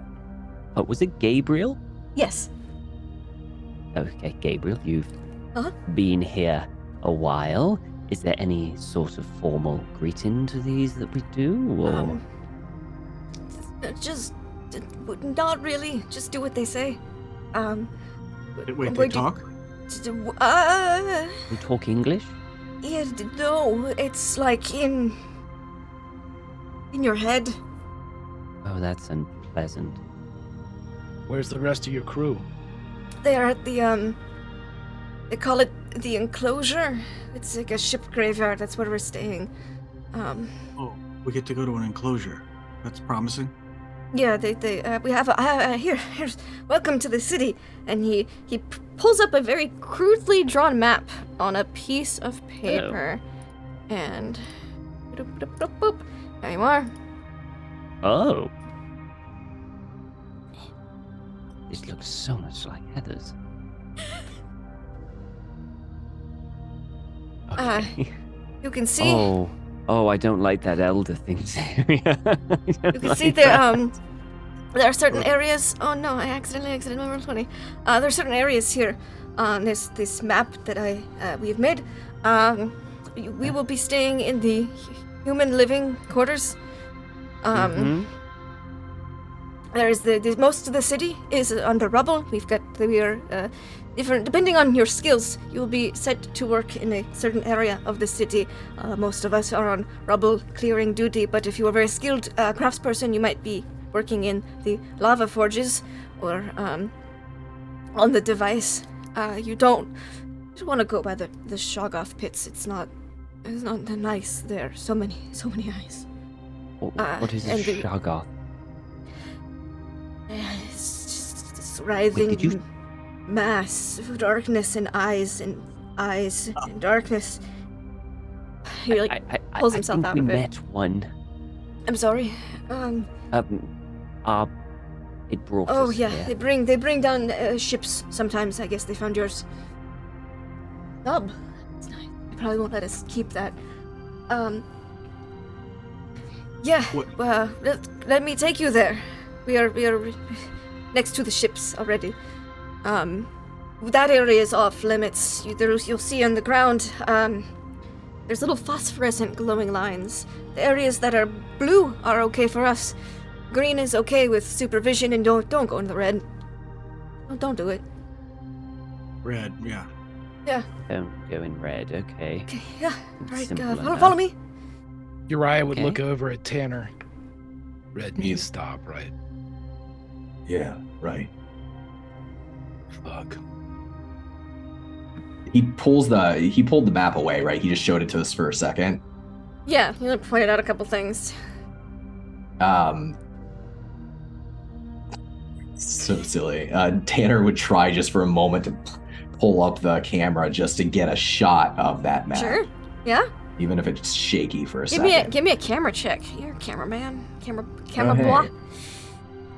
According to diagrams notes. This will be terrible. Yeah, I failed. You think you get it? Difficult to Okay. say. Yeah, he can't check.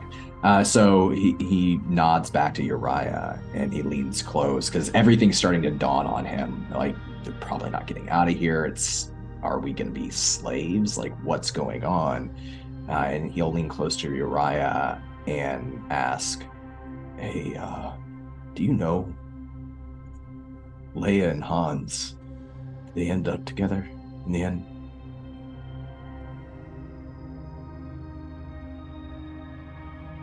Ask me tomorrow. Yeah, tomorrow.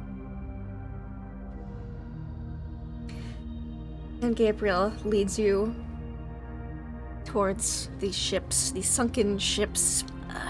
Some appear to be rather new. Like you see a pleasure yacht with the words "decked out" on it. You see a fishing vessel with the faded words "the Chum Guzzler" on the side. You see another ship called "What Are You Talking About?" You see the Dock and Roll.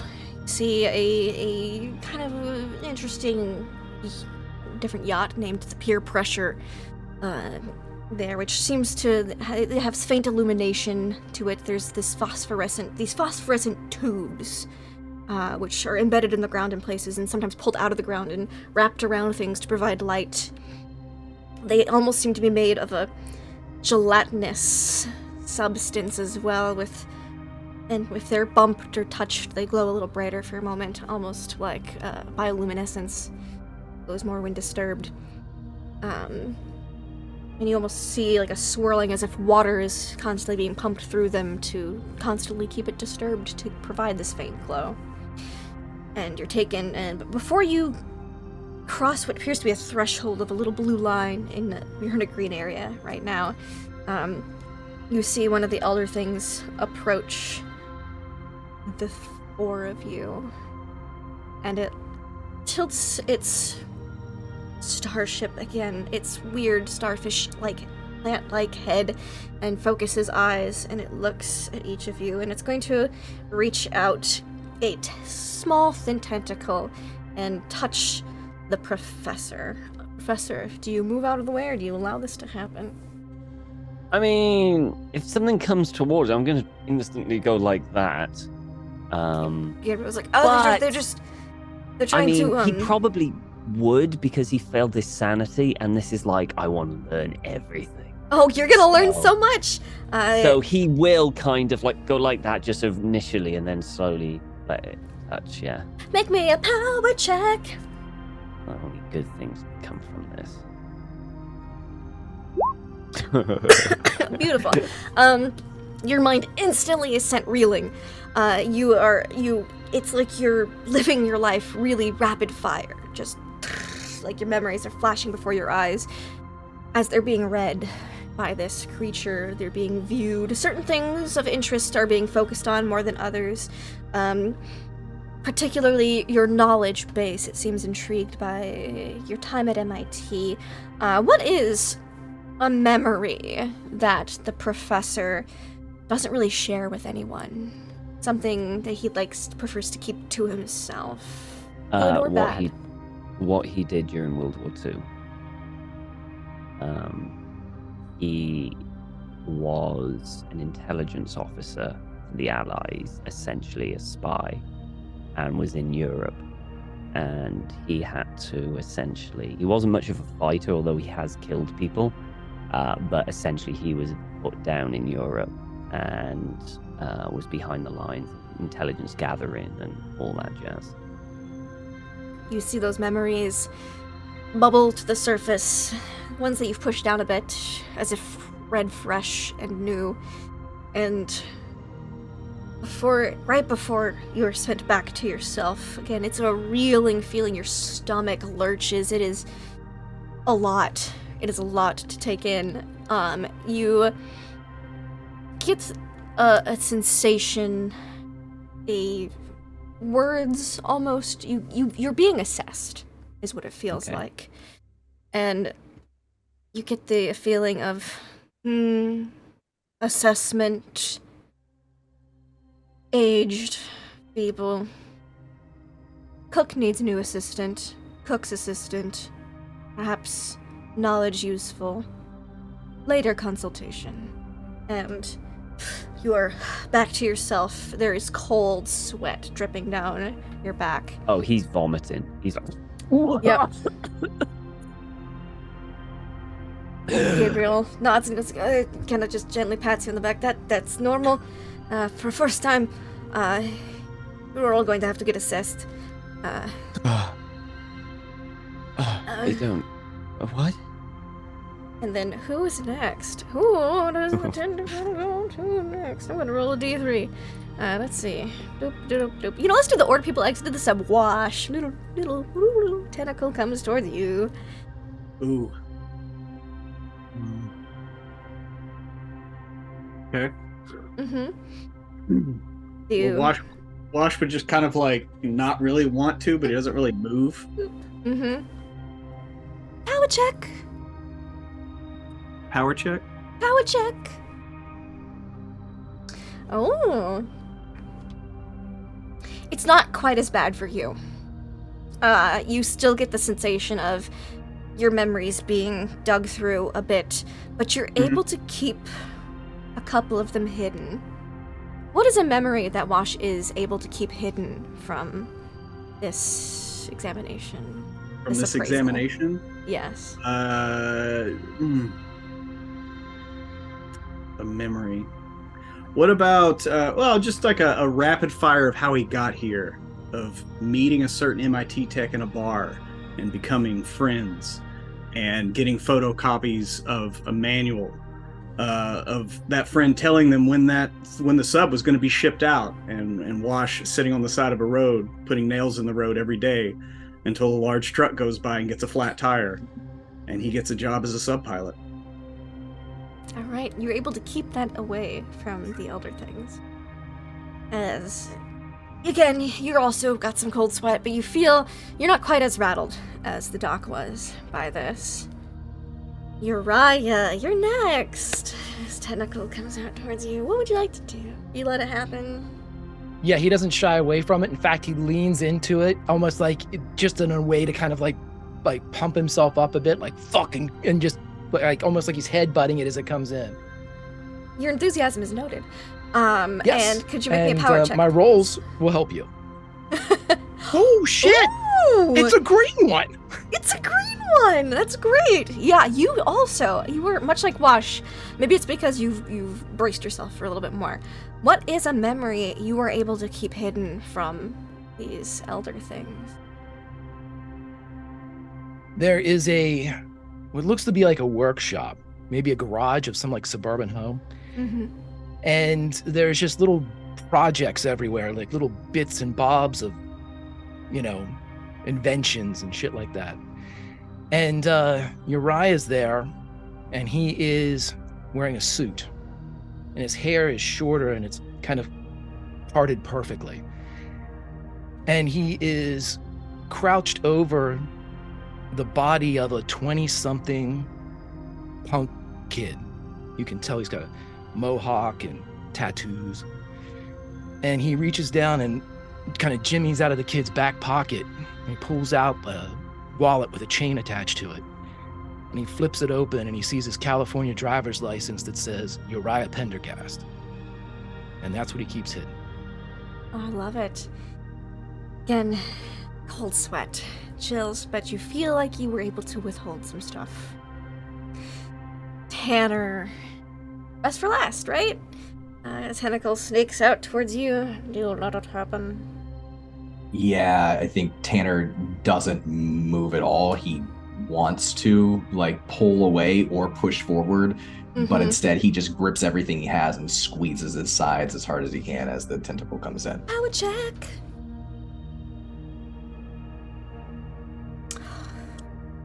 You are also able to keep some things to yourself. What is a memory that Tanner keeps away from these elder things?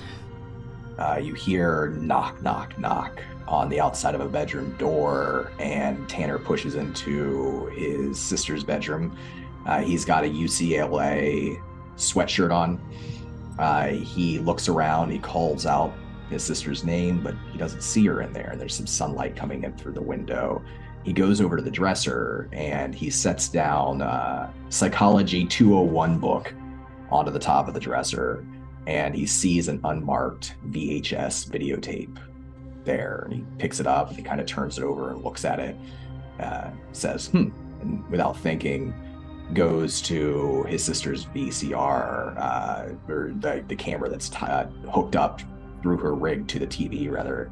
And he puts it in the camera and he turns it on and rewinds it and presses play. And he sees his sister thrashing around in her bedroom, on her bed, off her bed, as though there was somebody else there, a physical confrontation. And then he sees her ripped up out of the shot, and it's as though this shot was being shot from the same dresser that he found the tape on. She goes up above the shop, disappears. There's a scream, and then there's a shower of blood downward, and the VHS cuts off. That's what you're able to keep that to yourself. You see, there is some conference. It has to be conference. They're twitching at each other. You hear faint, high-pitched squeaks, and then you feel the vibes, the words, these things resonate through you. Wash, manual labor. Tanner, manual labor. Uriah, what's your real name?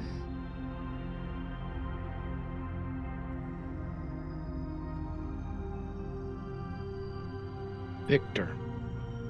Victor. Lava Forge. And you get escorted. Gabriel goes, "That's it, they will tell me you'll find your assessments tomorrow. Let's get you settled in. We've got some spaces on one of these ships, I think, still."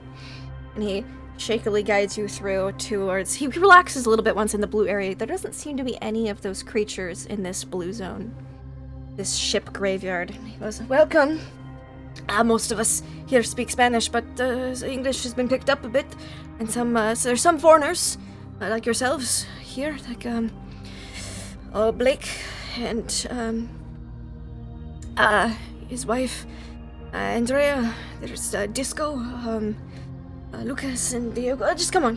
And he will guide you. He goes, "We've got newcomers!" And he yells out. You see people come out onto the decks of these ships, which are some of them are tilted at odd angles. Some of them appear to have been braced up so that they're upright on the bottom of this sea floor.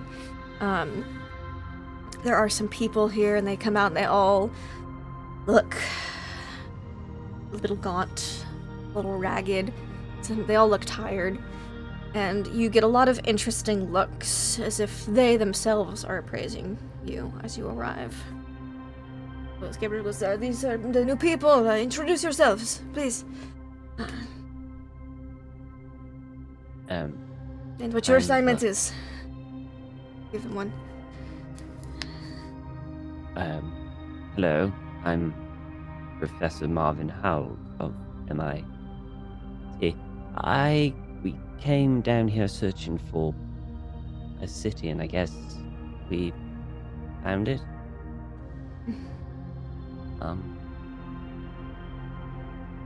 It's not quite what sorry, my colleagues, You see a lady. What assignment were you given? consultation. I think he said consultation for me. I don't know what that means. You must be smart. You're a professor. See anything. You can assist the cook if you're not being consulted. The cook's assistant died a few days ago. He's been hard pressed to keep up with all the work, feeding everyone here. Oh. Disco! He gestures, and you see someone who is completely gray. Feeble comes out. Looks, he's got wide, wild eyes behind glasses, one of which the lens is cracked. He's got a shirt on that's, it's a gray sweatshirt type thing, and it says Death Before Disco in red lettering. And they go, he's been here longer than any of us. No one knows his actual name, we just call him Disco. Oh. Doesn't talk anymore, but he'll show you what to do. Right. Okay. Cool. Next. And you see someone, like, looking at another little map, trying to be like, Fort bunks. No, that one always got 2. And they seem to be trying to figure out where to put you all for the night. Uriah would step forward. Uriah Pendergast, Volcano Forge. Lava Forge, you're going to be working with, Tara, then. They kind of like, how's the look on their face when they say Tara? She's still at the forge for today, but the day's almost done. We'll meet her later. She's the only other one who's working at the forge right now since there was an accident a couple weeks ago.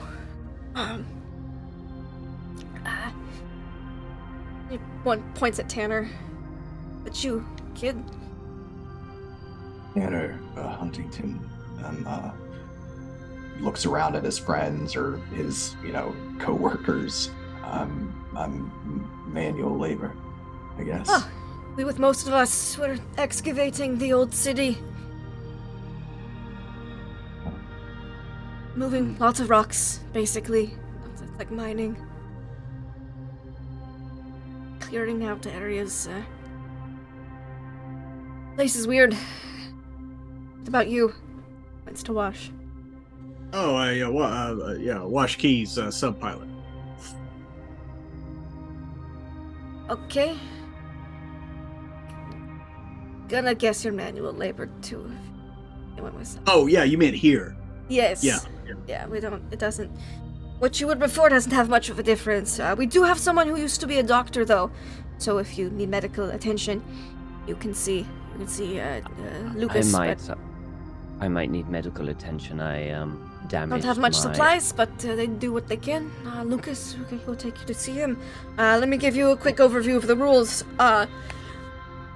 No murder, unless in self-defense. But really, we have enough to worry about without having to fight each other. So, if we cause too much of a ruckus, they will break it up for us, and more people will die. So don't get into too many arguments, at least not loud ones. Don't kill anybody. We have, it's a barter system. If you have things here, food, they supply food, so everyone gets to eat. We're figuring out there's 4 of you. We're gonna try to bunk you all together. The sailboat was brought down a couple weeks ago. No, I don't think anyone's staying on there yet, so you could stay there. Let's see, that would be the, Water Wonderland. You stay on the Water Wonderland. That is not taken. I think there's like 4 or 5 spots there. You can sleep. The peer pressure over there, that is, it's a bit of a store. If you find anything you need, something specific, or if you find something in the ruins, take it there.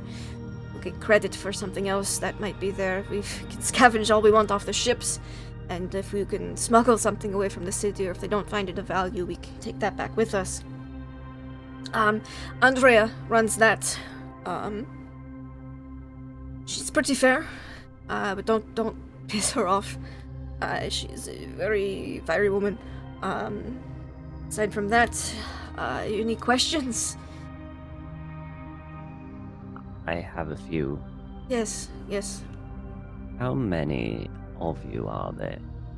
It varies. When the earthquakes happen, we really hope to not be in any falling debris areas. But there were 100 or so. And how many of them are there? It's hard to say. Adults? How many have you seen? Yes. At least a few dozen. Okay. Dozen. I think some are juveniles, though they don't seem to be fully as developed. I know there's the bottom. That's the elder things. We don't know what else to call them. That this word just fits. Right. That is their area right now. While we excavate the rest of their city.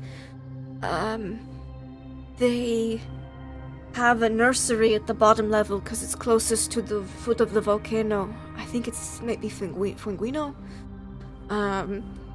It's to keep them warm, I think. But they're building a device. I don't know what it's for, but they are very insistent on finishing it. It's not quite right. They keep testing it and it doesn't work. They're trying to figure it out. And he points to the thing in the distance. It is the most well-illuminated thing in this city. You can actually see it from over here. Everything else is kind of just shapes and shadows. And I would like the Professor and Uriah. You can give me, Uriah, you can give me a mechanical or electrical repair check to figure out what that machine might be or what it might have to do. Professor, you can roll me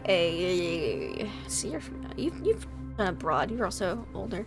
A history check, or you could do an idea check, but it wouldn't be as concrete if you'd like. I'll Intelligence. do a history. Hard success. With a hard success, Professor, you're old enough to remember certain things, like certain big innovative technologies and stuff. It's so weird. This kind of looks like if you had an MRI machine, but turned it sideways and connected it to a really big, like, satellite. Right. Yeah. See lots of magnetic coils. Lots of magnetic coils. Would I have any idea, like, radio-ish what- imagery. Also weird why? organic parts that you don't... That's weird. Wait, what is that? What's it that is even doing really there? weird. I Yeah, mean, you an can, MRI. you can give me an idea check. Yeah, maybe. Try to figure out something. What's idea again? Just intelligence. Intelligence. Okay. Hard success. With a hard success. Well, you know what an MRI machine is. It is a Yeah. The imaging sequence, radio, Hang on, if I- magnetic. Sorry, one sec. Before you do that. Mm-hmm. Oh no. Okay, carry on. Sorry, I was going Okay. to see what it is to get an extreme. To get an extreme. Yeah. Yeah. So, hard success. An MRI machine. It uses X-rays, magnets, Yeah. radio signals to get a look at your insides. Radio signals, magnets, radio signals, magnets, making an image. This one's weird. It's got all the things. It looks like kind of like, again, kind of like a monster Frankenstein's version of an MRI machine, and on a huge scale. I mean, this thing is multi-stories tall and big and sticking up out of the ground, but it's also got like it looks almost like a satellite at the top, or like a radio tower, like a transmitter. This might be some type of communication device. Well, on that scale, we're talking like it would. I mean, massive, right? It could Massive, and probably a 3D image, because of the MRI factor on the magnets. Yeah. Okay. Like like in Star Wars, they had those holograms. Yeah, Imagine it'd look a lot like that. Thomas, I've basically got an idea what it's for, just whether the professor but has. at that scale, and weirdly enough, it looks like maybe they're using. This has been theorized to be a possible source of power. Volcanoes, the heat from the Earth's core. It's not efficient. At least humans haven't made it efficient. Yeah. This thing takes a lot of power. So adding this all together with the power of the thing, basically they're using the lava to power this machine to potentially send a transmission to someone somewhere very far away. Very far. Very far. This thing might even, the hard success, might even be able to send something into space. Yeah. That's what you get with that hard success. I'm going to keep that to myself for now. There's no need to panic everyone just yet. You guys are shown around a little bit of this weird, it's got ghost town vibes, but people are living here. It's a little post-apocalyptic, all these ships. All of them having been sunk. You see wash lines down the hulls of a lot of these vessels, which remind you of Stinky Fish, which you actually do see down here. It appears that's where Gabriel's living. And they will take you to where you four will be staying. It's a sailboat, cabin below deck. It's closer to this weird, again, gelatinous dome, this phosphorescent dome that is here. It's a little chillier near the edge, but, the space is enclosed, so you should be able to stay nice and decently warm. I will leave you here. If you have any further questions, please, we'll be out here. Dinner's in about an hour. Right. Okay. Hey, Yes. I got a question. And Tanner's been really quiet. He's tried to stay close to Uriah and Wash as they're moving through, but he's been paranoid. He's watching all of the other people here because they all seem very complacent to him. And he's trying to pick up, like, are they afraid or are they, like, happy, about being here? Give me a psychology check. Yay. Oh. Super fail. You can push it if you want. Oh yeah, hell yeah.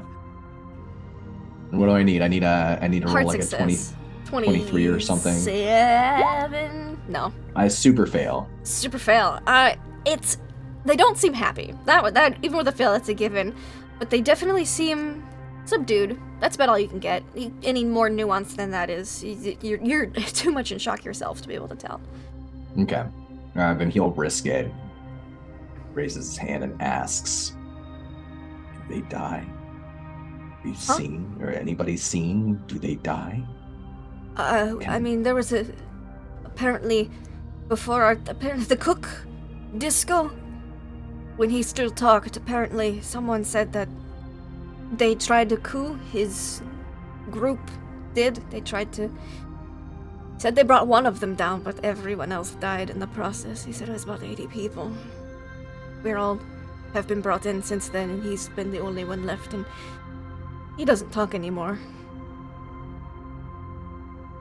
Did he just say one got away or just one survived? One survived. They allowed him to live, is what it sounds like.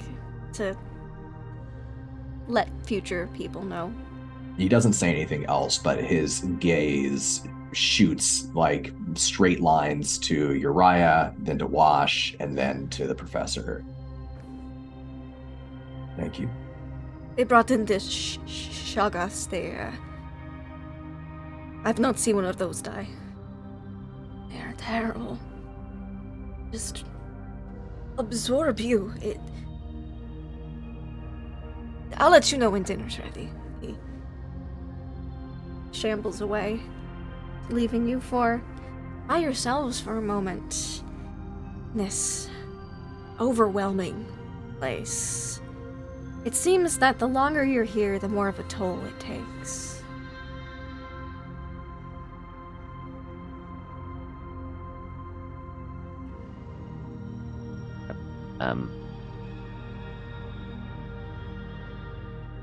Well, you got the discovery, Doc. I got here, I guess. Not really what I was anticipating. What do we do now?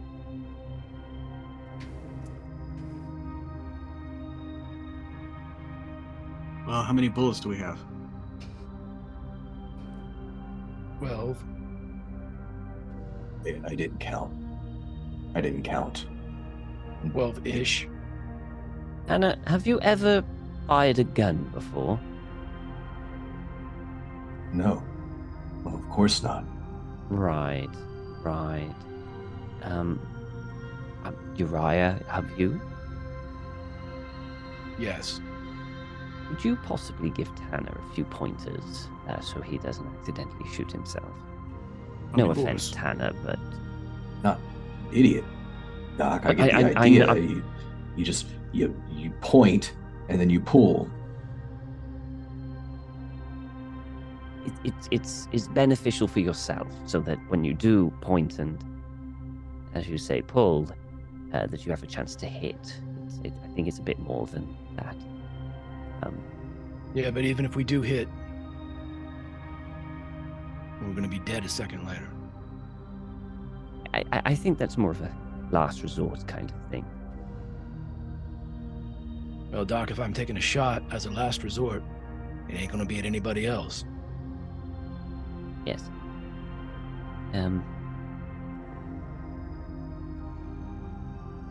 I think we need to gather some more information about this place before we decide. I am curious, though, Uriah. With these other ships here, and if our sub is still intact,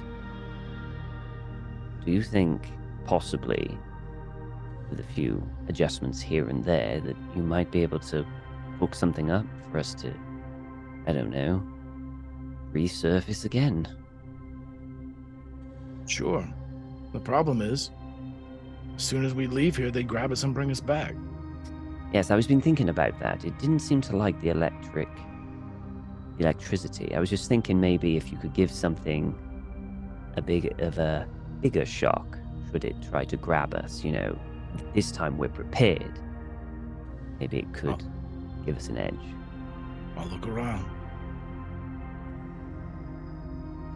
Right, I'll see what I can learn from these Timiquel? Is that what they're called? They called Is them that what I elder s- things. Yes. Elder things. These elder things. See what I know and see if there's a way that we can use some information for our advantage. Maybe Wash, you're a rather likable chap. Maybe you should talk to the others and maybe you can get some more information from them and see what they know. Tanner, you're pretty good, I guess, at looking around and finding things. See if you can maybe find, I don't know, something useful, an escape. Maybe. If I get a chance to slip away, maybe while we're on work detail, but I don't know what to expect. If I can slip away, the blue lights are safe. The green lights are less safe. And we stay away from the red lights. Yes. Red means stop. Red Yes. means stop. Lindy, meta-wise, and Uriah is going with this too, but he hasn't said anything. Mhm. Something that Gabriel said was you become more compliant or something of that nature whenever you said that. I don't know if if it's a roll, I'm going to fail it, but would Uriah, is he having problems remembering? Not right now. No. not foggy, not like he's you're not. You made your you know, power checks, and it's just your first day here.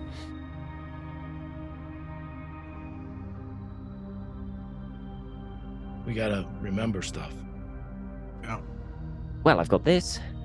It's like And Ryan he just holds said. up the recorder. I think it might be a good idea to every day say who you are, your name, what you do, and maybe a memory or something on it. Every day we will listen to this and remember who we are. What do you think? Yeah, but that Doc, yeah, we'll do that. But Wash, you got a pen? And he kind of indicates the hands and everything that are probably smudged. Super smudged at this point. Oh, yeah. I mean, yeah. He pulls that up. He pulls out a pen and just, yeah. He takes it and he goes to write on his arm, and he realizes it's covered in tattoos.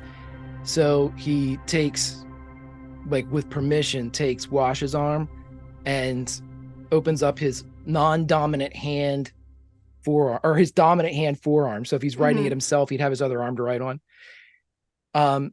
So he writes Uriah, Tanner, Doc, Wash, and at the end, he puts a little star beside Tanner, and the star at the bottom says, "When there's only 2 of us left, tell him how Return of the Jedi ends."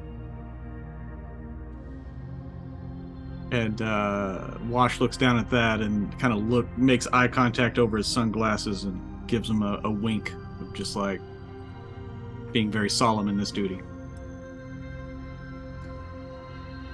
As time has passed, you hear footsteps approach, and you hear, dinner's ready. I brought it to you. I figured you might not want to you jump right in on your first day, but if you do, feel free to bring it. We are all eating over there. And he's got 4 bowls that kind of like carry and balance them. In these bowls, you see what looks to be kind of like a seaweed salad kind of thing. It's attempted to make it's a type of seaweed for sure. It's chopped up into bite-sized pieces, and you see the protein you're gonna guess of this. It looks oddly familiar. Remember those snails? They were descaled and grilled up. They look a lot like this. 4 bowls down. 4 sporks. Thank you. It's very kind of you. Yep. And then we do this with something every day. And you see he's got a pair of glasses with the words help scratched into them. And a long stick. And you see these are like thick plastic framed glasses, and he careful not to touch the membrane, kind of sticks them in, and you see them float there. He takes the stick and he pushes it through. You see it's about 2.5 feet thick, and then due to the nature of plastic, it floats up to the surface. Because we tried to send out a call for help, hoping something washes up on the beach. So if you ever have something you want to send, wish it out there with a big stick or something. Has to float though. Right. Don't know if it makes a difference, but it's worth a hope, you know? Do they care that you do that? I don't think they know. Or if they good. do, they don't seem that bothered by it. Don't think they think anyone's going to reach us down here, but you know, I mean, you could have a sub. You came down in a submarine. Maybe they could send like a big one of those nuclear submarines, like, you know, like the Russians have, or something. Maybe. Maybe that's what they want. Good to... I don't know. He's got a look on his face of, oh no, I didn't think about that. When you say that, Tanner. I think it's important to them. I don't think they think we're very capable of much. Really, like bugs or mice or something. Very unimportant, it seems. Right. Okay, well, thank you for this. It's very... Get used to it. It looks, gestures at the bowl. Oh, I've been to France. It's fine. Okay. And he takes a Walks bite. away. It's very salty. Mm-hmm. Very Need chewy. water. Mm-hmm. Got a little bit of an acrid flavor to it, probably due to the slightly phosphorus nature of volcano vents where you assume these things hang out now. But it's edible. I mean, Fills you up. it's edible. I wouldn't go to a restaurant for it, but I've eaten worse. The seaweed's pretty good. It just doesn't. Yeah, I mean, basically, he's probably gonna wrap the seaweed. That's a good around idea. it Like a to try weird and snail get it. burrito. Yeah. And as we fade on your first night in enclosure, what is everyone's little thoughts as we wrap up for today? As you realize, looking at, if you have any, analog watches, digital doesn't work down here. That doesn't do well. What about- You realize Halley's Comet is supposed to be passing overhead at any moment. Professor? I think the professor is kind of, his mind is going a mile a minute. From first thing is excitement of this new discovery and a little bit of disappointment because he wasn't the first one to discover it because there's a load of other people here already. But the fact that there are a new species of something here is truly fascinating for him. But at the same time, knowing that he's a prisoner at this place. And I like to think that it's kind of like he's at an impasse between the professor in him and the spy in him during World War II, where he's like, I mean, it's get out, but he wants to learn at the point. So he's trying to kind of, he's conflicted, and he's kind of worried by the state because he's quite an old person, and he's not sure how long he would last down here. So yeah, he's very conflicted, and I think his mind is going a mile a minute, and he's trying to just lose himself, just gain a focus and focus on that because he's scared that if he loses that focus, he might lose his mind and just give in. So he is 100% focused on, information gathering. This need to do a job, and that's all he's thinking about. What about Wash, as you enjoy your lovely snail and seaweed dinner? Well, Wash would just be trying to get the food down. This is not his cuisine, and looking forward to who knows how long of this.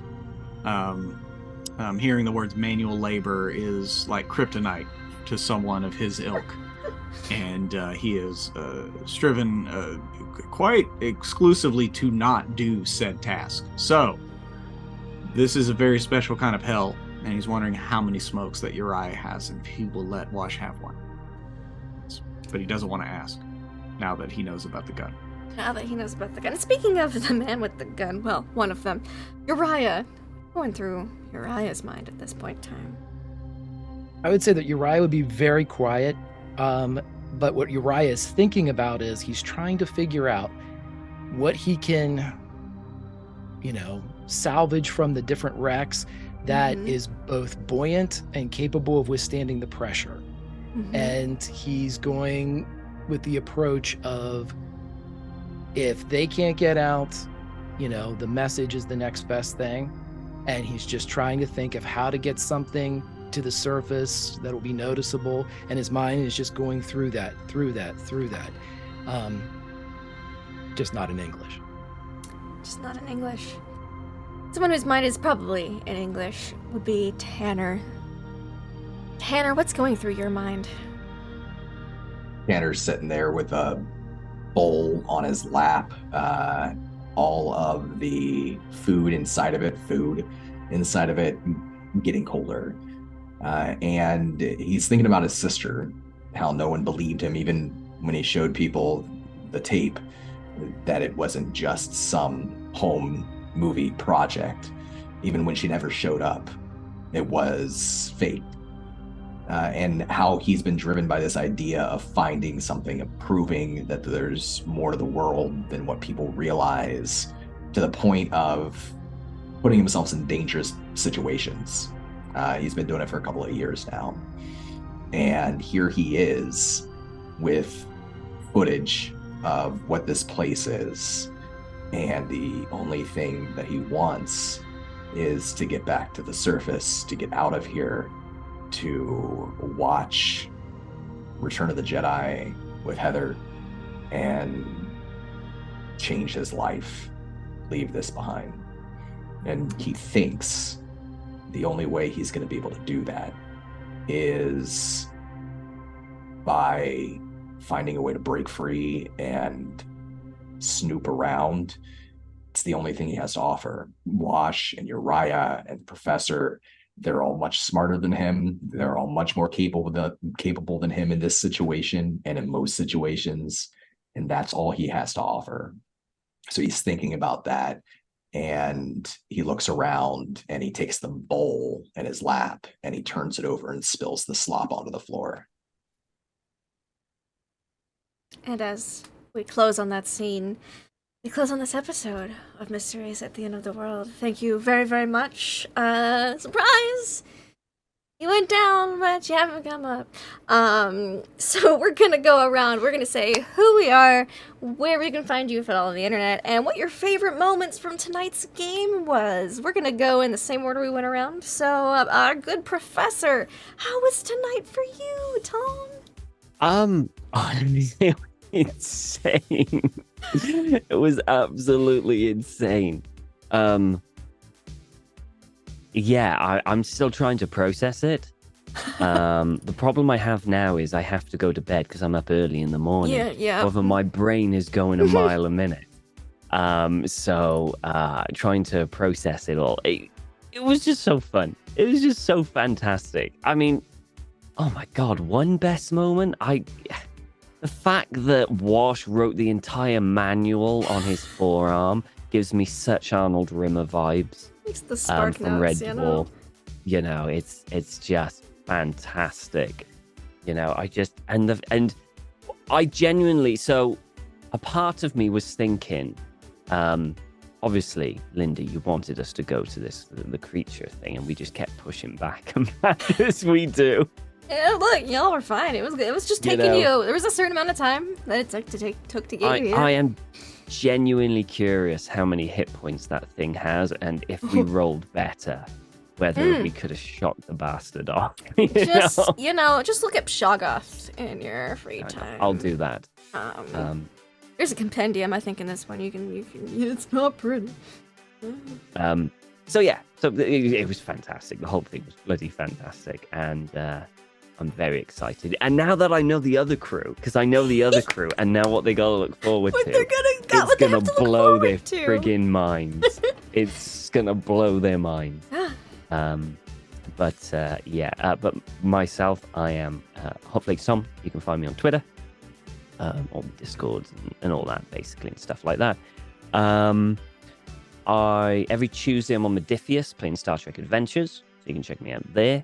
Thursdays I am on Follow Black Cats, hopefully playing D&D Dragon Heist, hopefully this Saturday, which will be weird because you wouldn't see it now because this isn't going to go for a long time. It's not. Check Follow Black Cats Thursdays because we're probably playing something there. I occasionally stream. You can go to twitch.tv, Hotflakes Tom, and that's about it, really. Wonderful. Oh, and if you like, I got a YouTube channel with a few audiobooks on it. Just search Hotflakes Tom and you'll find it. Wonderful, wonderful. Thank you, Tom. Uriah, Victor, Greg, how was tonight for you?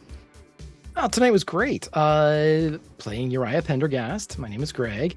I think my takeaway from this was absolutely the knocking on the outside and having it mimicked back. Just that moment of whether or not it's intelligent or whether or not this thing is like truly toying with us. That's always my favorite part. Like, you know, and again, it proved that it was a high, like you said, a higher sentience, but not necessarily, but still there's that moment. It's that we were talking about like closing the blinds, which made me think of the William Shatner Twilight Zone, where that fucking thing's on the wing and he closes it.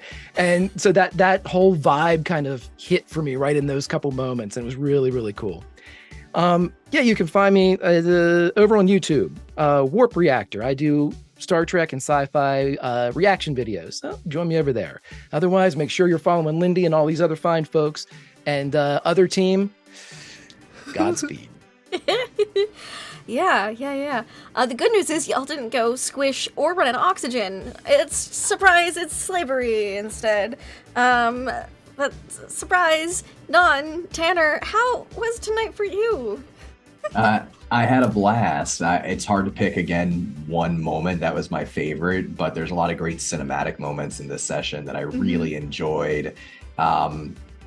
It's such a classic and it's so good. But, you know, after the kind of like surreal jellyfish color, you know, throbbing in motion, different colors, the eyes, right? Just all of the eyes through the windows, super Cthulhu, really, really great. And I loved everybody's reactions too. Just imagining our characters in that scenario as the ship's tumbling over.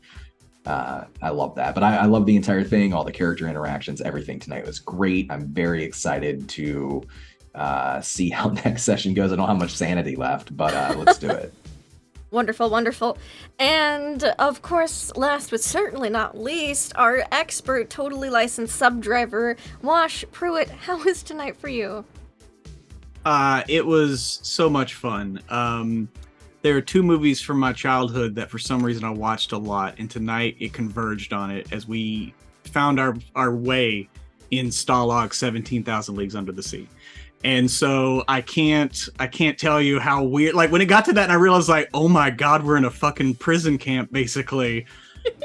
Like, and that's all I could think of is like, this is just turned into Stalag 17 where we have to do the work underneath the nose of the Watchers and try to get out of here. And so so that's why I kind of got quiet in the latter half of that. I was just chalking it up to Wash's shock because again, manual labor, he does not, you know, he's just trying to figure a way out of that.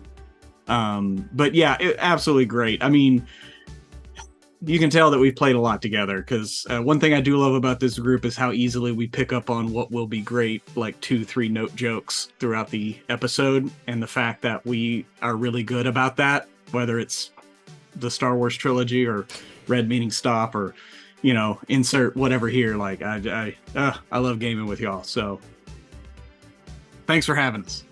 Thank you. You know, this was my attempt to get the band back together, and damn it fucking worked.